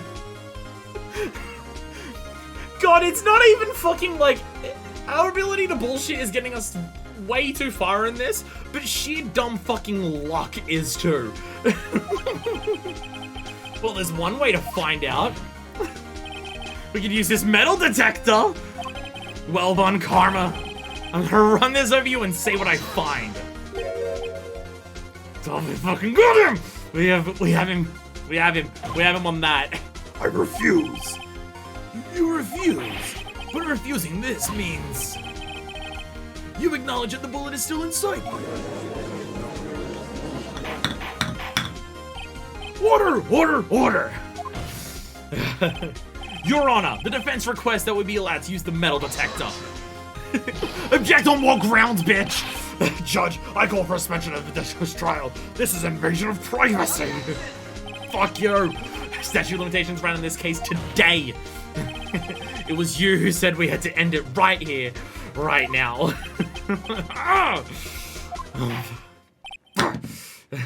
Enough.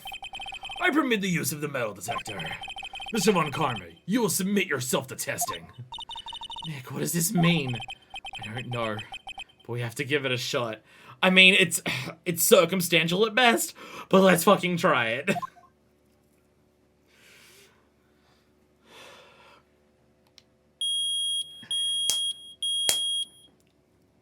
Oh, I've never been so fucking grateful to hear that incredibly annoying, painful beep. Oh, it reacted. Something's inside his right shoulder. The bullet! Mr. Von Karma?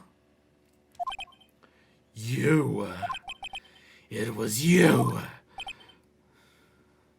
I mean, this would incense Edgeworth, so no fucking belief if this is actually the thing. Always grabbing at his shoulder. I mean, he's grabbing at his left. Although when he does that, when he reels back, he does do that. Yeah, he always yeah, when he leans back, he does. Oh, Jesus Christ. I was afraid this would happen, and so I remained silent. Indeed, there is a bullet in my shoulder. However, it has nothing to do with this incident. What? I was shot in the shoulder. Sorry. I was shot in the shoulder long before the DL-6 incident. I claim that the bullet in my shoulder has no relation to DL-6. We've got him on the back foot. Although, he's raising a good point. But Mr. Von Karma, can you prove that? Prove? We're the ones making the accusation. I have no obligation to prove anything. Yeah, that's what he's getting sent around us. It is Mr. Wright who must prove something here. Not I. Mr. Wright, well, can you prove it? Can you prove that the bullet in Von Karma's shoulder was from DL-6? Of course he can't. You don't have any of the DL-6 evidence. It's because you took it out of the records from yesterday.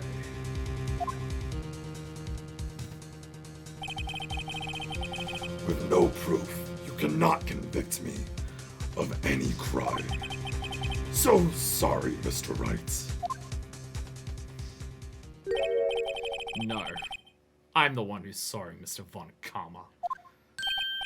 What? You were close. One day away from freedom. But you see, I have proof. What? Who would have thought you would dig your own grave, trying to convict Edgeworth? I can link that bullet to your shoulder, to the DL-6 incident. And here's my final proof.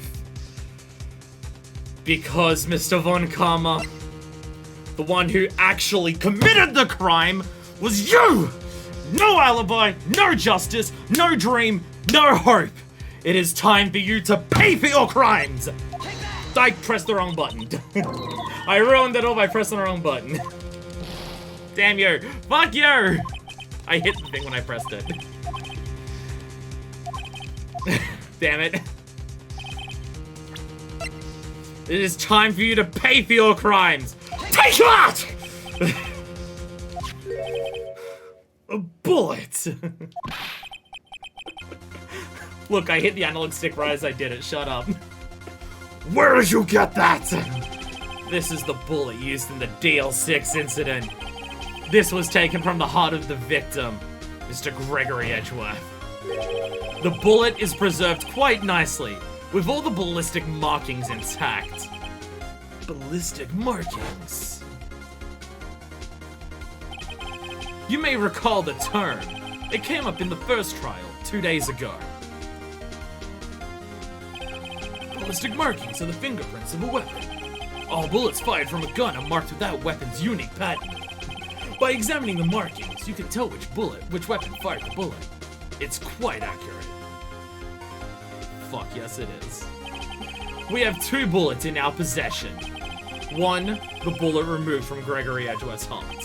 The other, Mr. Von Karma, is the bullet buried in your shoulder. We could analyze both bullets.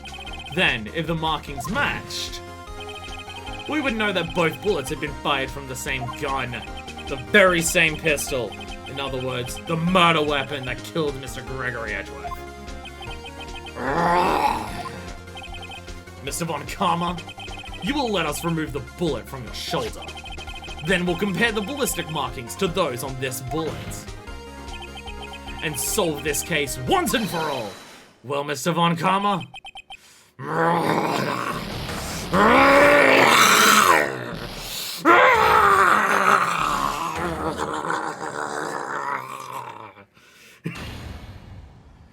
That scream.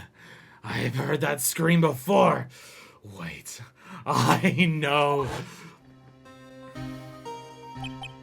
Help, I can't breathe. Quiet. I said quiet. You're not making this any easier. Stop breathing my air. I'll stop you. Sorry, I thought that was Yogi's voice. Stop breathing my air.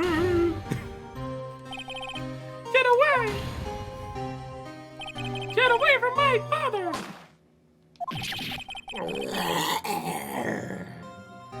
Oh, that's what I was thinking for the 2 bangs in that. No, it's when it flashes that, him screaming.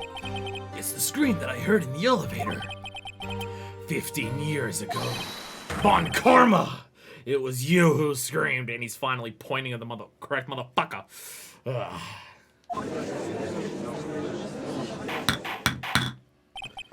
Mr. Von Karma. You dare defy me? So it was you. You and your father on my cart. Your father shamed me with a penalty on my record. And you left a scar on my shoulder that would never fade. That's what he cared about? Fucking hell. I'll bury you! I'll bury you with my bare hands! Death! Death!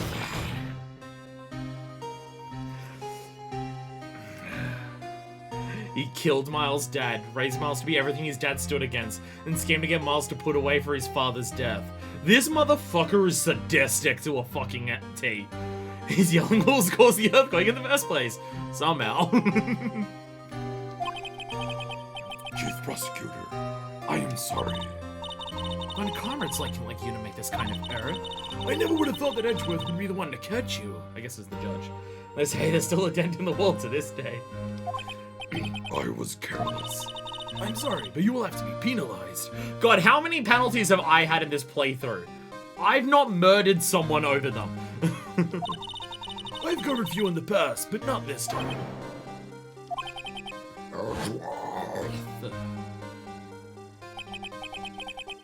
It was a shock like none I'd ever known. Me, penalized. It took hours for me to regain my composure. Suddenly, I found myself in the darkness. I was in the court records room. I must have wandered in there without thinking where I was going. The room was pitch black. The lights must have gone out. I went out into the hall and found my way to the elevator. I pressed the button, but nothing happened. Then, there was a noise. I was in pain. A horrible burning pain in my shoulder. Just then, the lights came back on. The elevator door opened before my eyes.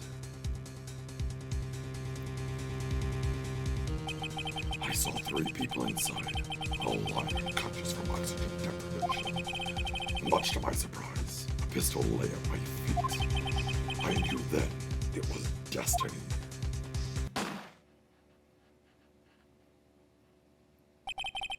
In his last moments, Gregory Edgeworth was still unconscious.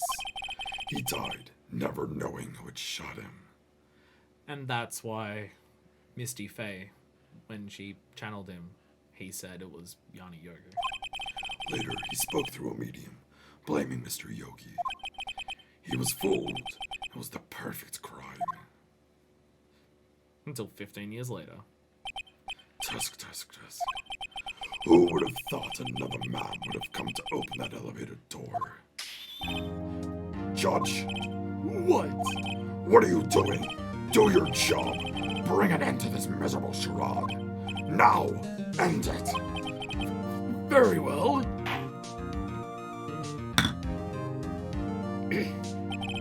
Chief prosecutor, basically the big boss of prosecutors in the area, not the judge. Oh, okay. Yeah, I don't know who that is, so I'll stick with my voice. It appears that we have come a very long way to the end of this maze. 15 years later, Mr. Miles Edgeworth, yes, Your Honor, you were innocent. You are innocent. As you said, it was all a nightmare. Yes, Your Honor.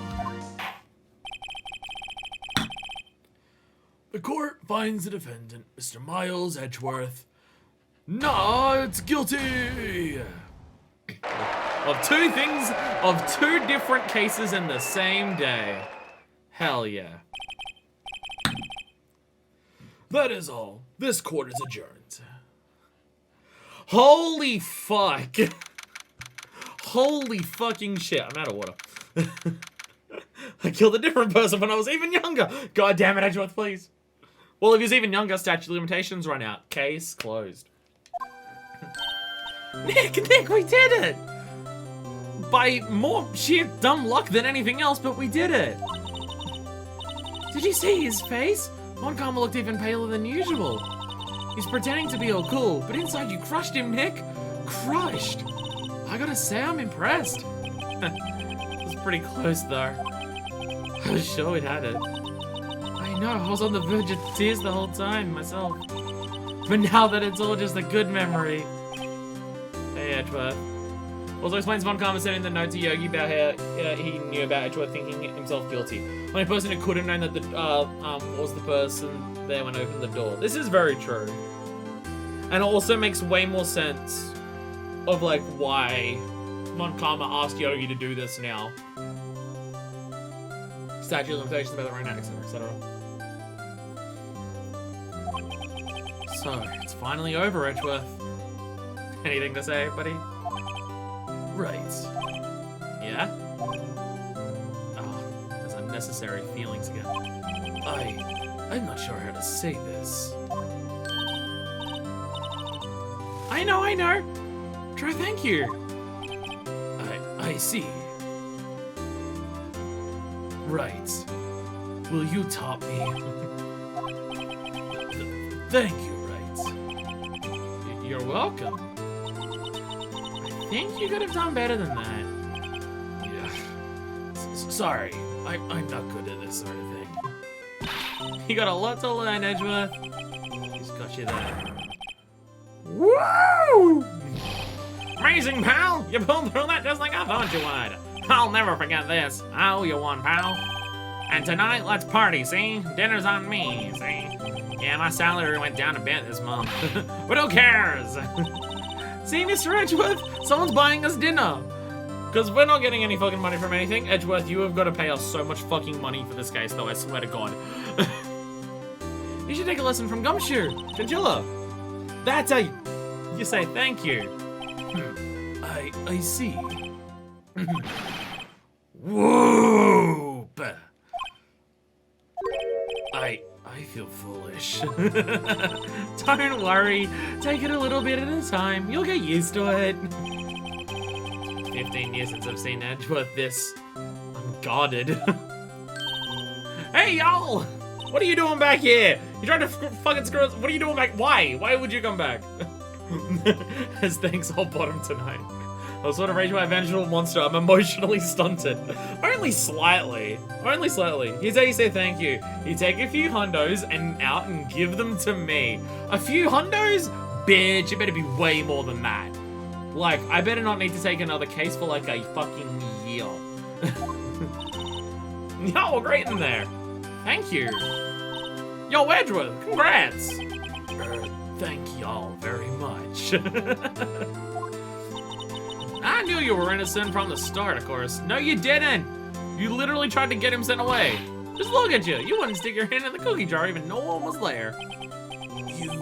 You were the witness on the first day of the trial, weren't you? Yeah, well, let bygones be bygones, yeah? Speaking of which, what are you doing now, Lida? Oh, me? Oh, I went back to college. I gave up trying to be an investigative photographer pretty quick. Really? That's too bad. Huh? Yeah? Isn't that the hot dog guy from the park? Huh? It's over, Nick! My life is over! Oh my god. Is Keontae dead? I swear to god. Why the sad face, Larry? What happened now? Oh, Nick, I'm not long for this world. You don't look sick. It's Keontae! She's gonna live in Paris! Paris, Nick! She's leaving me behind! Should have seen that coming. We've got more important things to deal with, Larry. Can you, like... Yo, Edgy, there you are! Yes. Here I am. Congrats, Edgy! Here, a little gift from me in celebration. Celebration? That's unusual for you. Harry Bunce, you've come along tonight, pal. You're my treat, pal. Huh? Thanks. Looking forward to it. Yo, man. So that question me. When he says treat, that's not Bluestone for prison food, right? Right. I think you'll be fine, Larry. Right. Yeah? What's up? That envelope that Larry gave me, it's got money in it. Well, yeah, that's not that strange. People give money away to celebrate sometimes. It's $38, right? That motherfucker! That motherfucker! He's trying the poor baby. Wait, Larry, you pay Edgeworth when he's innocent, but not me when I get you innocent? Look. Criminal justice system's weird. Huh? A weird amount. Man, it's not a little, but it's not a lot either. $38 exactly? Nick! Wasn't that exactly the amount of lunch money that was stolen from Mr. Edgeworth in school? 38... No. No, Larry, it was you!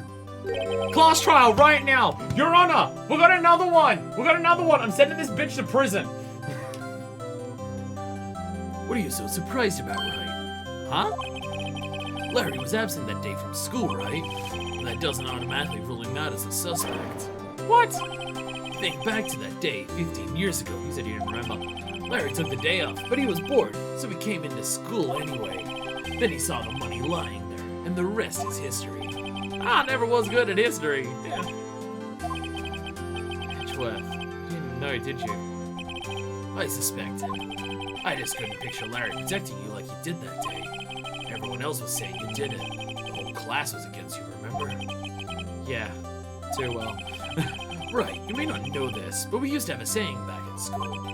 When something smells, it's usually the butts. Didn't think I'd hear Edgeworth say that first. I know. Really, right. I'm surprised you didn't figure it out. Well, this sure is an unexpected turn of events, eh? Edgeworth. You should have told me! Now, Nick, it was 15 years ago. Don't you think the statute of limitations has run out, Mr. Edgeworth? Wow. I'd say so, yes. There you have it. Where does that leave me? I became a defense attorney because of what you two did. Well, you've always been something of an insufferable emotionalist. Yeah, and you get worked up too easily, too. Death sentence for both of you. Man, if only I'd known to become a prosecutor. Same goes for me, only the other way around. For the longest time, I thought that I might have killed my own father. I thought I might be a criminal. I became a prosecutor in part to punish myself. If I had known the truth, I might have become a defense attorney after all. Edgeworth. Wanna switch, right? Hey, y'all! Line up, I'll take a photo. Hey, photo time, let's go! And after that, dinner's on me. Yeah, just go through every voice as fast as possible. That's fine. It's fine. Best friends. They're all terrible to each other, but they are best friends. Detective Gingilla took us out in the town that night. We got really fucking wasted. We may have had a fuck pile. It's fine, don't worry about it. We celebrated Edgeworth's newfound freedom, even though Edgeworth himself was still in detention. Why is he still in detention? He's found not guilty. Why is he not let out? Do you have to go back in detention like for the rest of the day or something? That seems fucked up. Oh god, I don't like this shot. Whoa, I went a little overboard yesterday. My head hurts. Damn, they did go out fucking drinking. Probably processing and paperwork junk. That's a bullshit. It's only 5? Maybe I should go back to sleep. Do you sleep at the office, Phoenix? Like, you lived somewhere before this, before you took over this office. You lived somewhere. Don't, Deku, no. No, what? No. I mean, maybe, but no, come on. Come on. Come on. Come on. Come on. Sorry. What's this? A letter. You started it with the fuck pile talk. And then you finished with come. Good morning, Nick. You were really impressive yesterday. Seeing you, it made me think about what I'm doing here. I'm a spirit medium, in training, of course. I wanted to help Mr. Edgeworth, too. I wanted to help you, but I couldn't. I was useless. So I've decided to go back to my training. You, like, literally bullshitted part of it together. Like, you literally worked out some of it together. Like, right at the ends, with, like, the people being shot. I'll become a full-fledged spirit medium, for starters. I couldn't say it to your face, so I left this letter. Goodbye, Nick. Maya, what the fuck? Goodbye? Is this actually... Shit, the turnabout goodbye had nothing to do with anything else. It was to do with fucking Maya. What time is it? God, the first trains for the mountains have left already! To the station!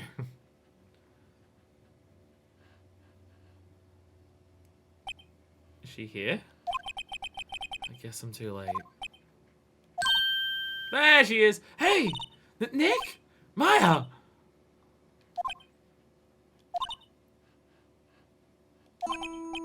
So, you're leaving? Yeah. It's hard being a spirit medium who can't talk to spirits. And I think you'll do fine without me, Nick. Be good, okay? It was literally your sister's wish to stay with us! Wait! What? I never could have saved Edgeworth without your help. Huh? On the last day of the trial, I heard her. I heard Mia's voice. Oh yeah, way to rub that inferiority complex in her face. On the last day of the trial, your sister helped me. You still did nothing. You heard my sister? Yes, only her voice, but still.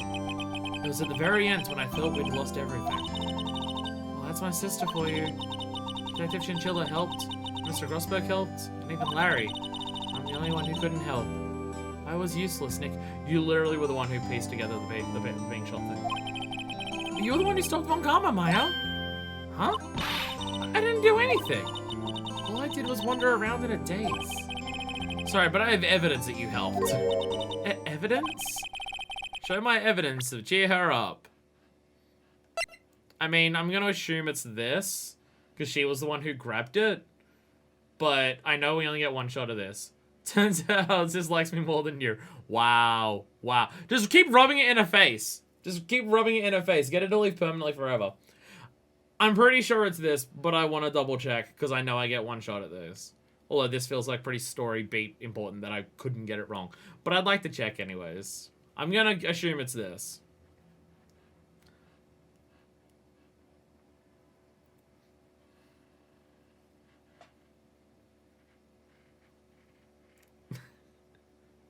I want to fuck it up. I really need someone to, like, let me know that it's correct, please. Yep, yeah, I think it's...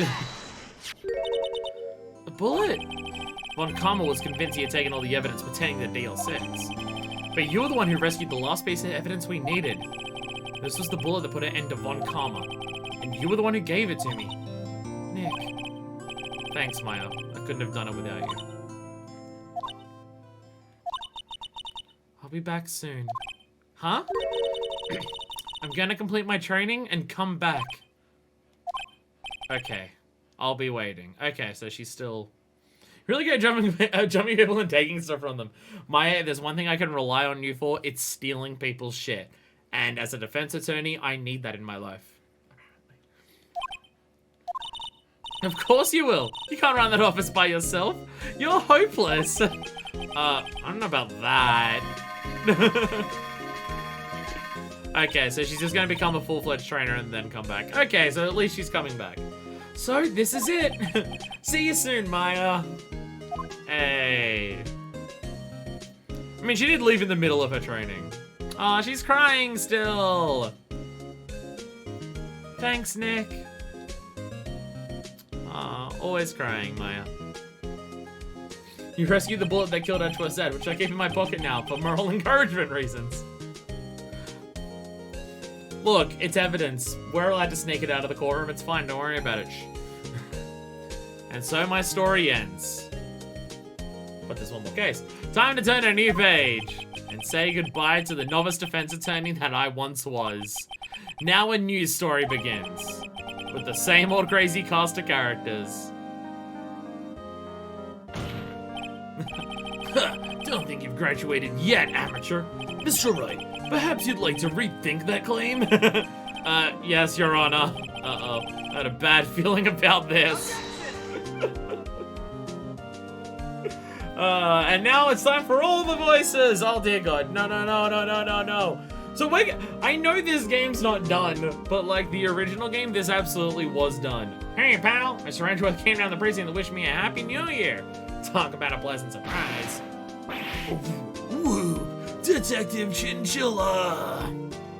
Then he hung his head low and went right back outside. Kinda like he was embarrassed or something. Strange, huh? Goodness.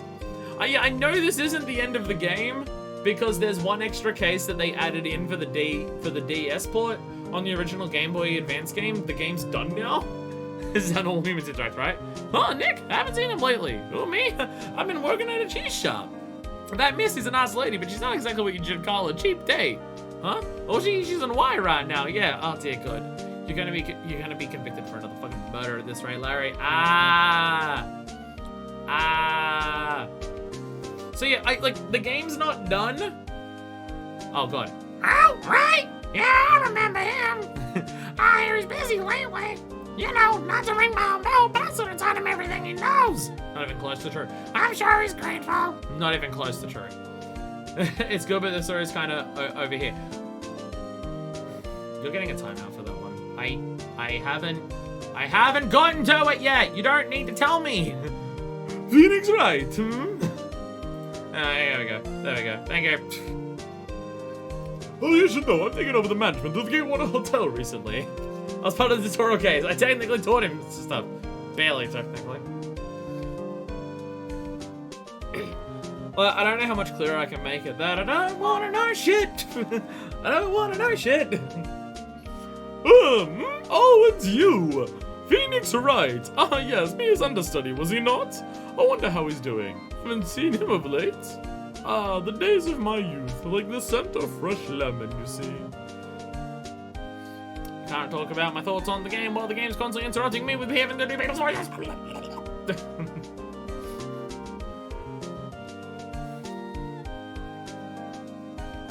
Phoenix Wright, is he an actor?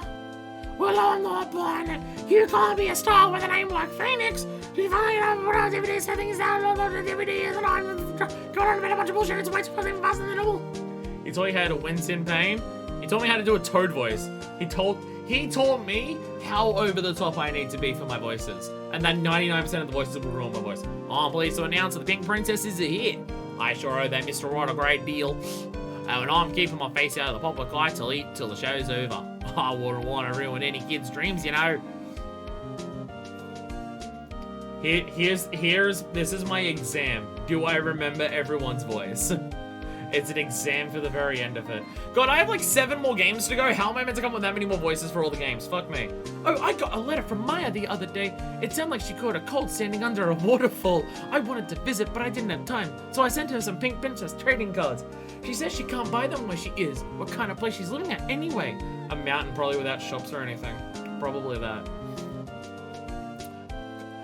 I can't even start anything because it's just like they're gonna show me one thing and then immediately do another kid's voice. Right, who's there? You wanna talk? Let's talk Pink Princess, alright. But you know, I snuck into the studio the other day. And I saw her, the one inside the Pink Princess suit. Ugh, what a dog. It was kind of a shock for a boy of my tender age. Ah, yes, because you know you're obsessed with giant tits. So why don't you like fucking little powers? Also, they still haven't fixed the monkey statue or moved it out of the way. The broken head of it. Yeah, I remember that lawyer guy. Huh, me? I'm in training to become a paranormal photographer. Okay. You know that picture I took of everyone? Well, just behind them, there's a ghost. For real. Now that's talent. I'm gonna be famous. Oh, I bet Mia might have been there. I bet it might actually be a photo of Mia. Sure hope this doesn't affect me growing up. Shinji Mikami? Wait, what? Wait, Shinji Mikami? I mean, it's executive producer. Oh my god, Mia is there! And it is! It's Gumshoe! It's Gumshoe who throws the confetti. Hey! And oh my god, Edgeworth was actually smiling there. Edgeworth was actually fucking smiling. Hold it! Oh shit! Oh shit! Brand new episode has been added! Oh fuck! Oh fuck, the game's not actually done! They did a hold it thing to introduce it. Yeah, there's still one more case, even though like everything the game was building up towards, that was very much the end of the game. There's one more case because of a DLC port. And it also doesn't have Turnabout in the name because it's called Rise from the Ashes. Get it like a phoenix would do. That's my happiness for this decade spent. The single smile. I'm not gonna give my thoughts on like I'm not gonna do like my rundown of the whole game right now because like the game isn't done, even though it very much feels like it is done. The only case in the entire series does not have Turnabout in the name. So why is this one so different? I don't want to know, obviously, but like, okay, okay. It's weird that they just port the game and add in this random fucking case at the end of it when all of the other shit felt like an ending. Really weird that they just ended that. Like that they just did that, but we'll see how it goes and stuff like that because it does feel like a weird extra addition considering the story and how it ended there and stuff like that. That being said, I will say, holy fucking shit. I think it was a translation thing. I believe the Japanese name for the case still follows the name convention of the Japanese case names. And they just went with a phoenix reference on this one. Okay. Interesting. I mean, I'm obviously a fan of that. But it's interesting that they did it, you know? Holy shit, that case. Especially the final part that we just did in this stream. Holy fucking shit. That's some of the wildest, ridiculous, most over-the-top, intense, bullshitting your way through things shit that I've ever fucking witnessed in my life. Oh my god. Oh my god. Honest to god, this final case better be fucking good. This final case that we're gonna do after this better be fucking good to make it the final case for this game and not what we just did. Because fucking hell. That is a fantastic ending to the game. So adding on another one, it better do something good. Because otherwise I'm just going to be like, but then why is it there? Because holy shit, like, both from the prosecutor hits us with a stun gun, investigating all of this shit. You fucking cross it. Hey, Roxy. It's alright. It's alright. You can go back and watch the VOD in a few seconds because we're about to be done. You fucking... It's so over the top and just all the shit you do with the bird and the solving the old cases and just how many straws Phoenix is grasping at every single fucking second at the end there and shit. And me fucking up the hype moment, because I hit a stick, but it was still cool, shut up. Look, it wouldn't be Phoenix if he didn't butcher the landing. So, whatever. Yeah, holy shit, that case. That is what we did today has definitely been the best part of the game so far, without a doubt. Without a doubt, what we did today has been the best part of the entire game. Holy shit. That was amazing. That was fucking incredible. The feeling of actually taking down Von Karma is amazing. It is so good. With the badge, no less. Look. I went to hit the X button and my hand hit the analog stick. Or maybe I should have turned around the controller and hit the other part. Von Karma makes a good final boss. He's literally a final boss. And that's amazing. By the way, I do have to ask. I'm just going to break all facades at the moment. Does anyone know what I was doing when I fucked up? Does anyone know what I was doing when I fucked up the thing and I hit the end of that? Does anyone know what I was doing? I literally took a moment to think about it to try and remember what it was. Like, exactly. And I don't know if I got it exact, but I'm pretty sure I got it pretty close. Does anyone know what I was doing? Because the moment that I realized I was going to take down Von Karma, I'm just like, wait, I have to think about something here. Still in the Wrightworth train here? They are so gay. They're so ridiculously gay. Oh my god. Oh my god. These bitches gay. Good for them. Good for them. Yeah, like, that is... Oh, god. I mean, like, even trying to do the DL-6 shit, where Phoenix has no idea what he's doing. Again, it goes back into that thing of just... Phoenix is literally just bullshitting it and throwing everything at a fucking wall until something sticks. I mean, not even just the DL-6 thing, even before that, you're just throwing everything at a wall until something fucking sticks. And you manage to bullshit your way through it with the help of a couple people, some ridiculous shit, and just sheer dumb luck in a lot of cases. And sheer dumb fucking luck in a lot of cases. Wow. Have I read the DL-6 case file? A couple times. I've read it a couple times as of the end of today. But yeah, that was amazing. What we do next better be good to, like, justify being the final episode in this game and not what we just did. Whatever we do next better be fucking good to make it the final case. As opposed to that, because that was incredible. That was incredible in so many different ways. My god. Anyway, I am out of here. I will end it there. Next time, we shall rise from the ashes, which I don't really get because we ended on a high note at the end. So I don't know what ashes we're rising up from. And there's no turnabout ashes or turnabout rising. So I don't get it. But we'll find out about all that shit when we go into the next episode of Phoenix Wright Ace Attorney. So until then, thank you all so much for watching. And until then, this is version 2. Signing out.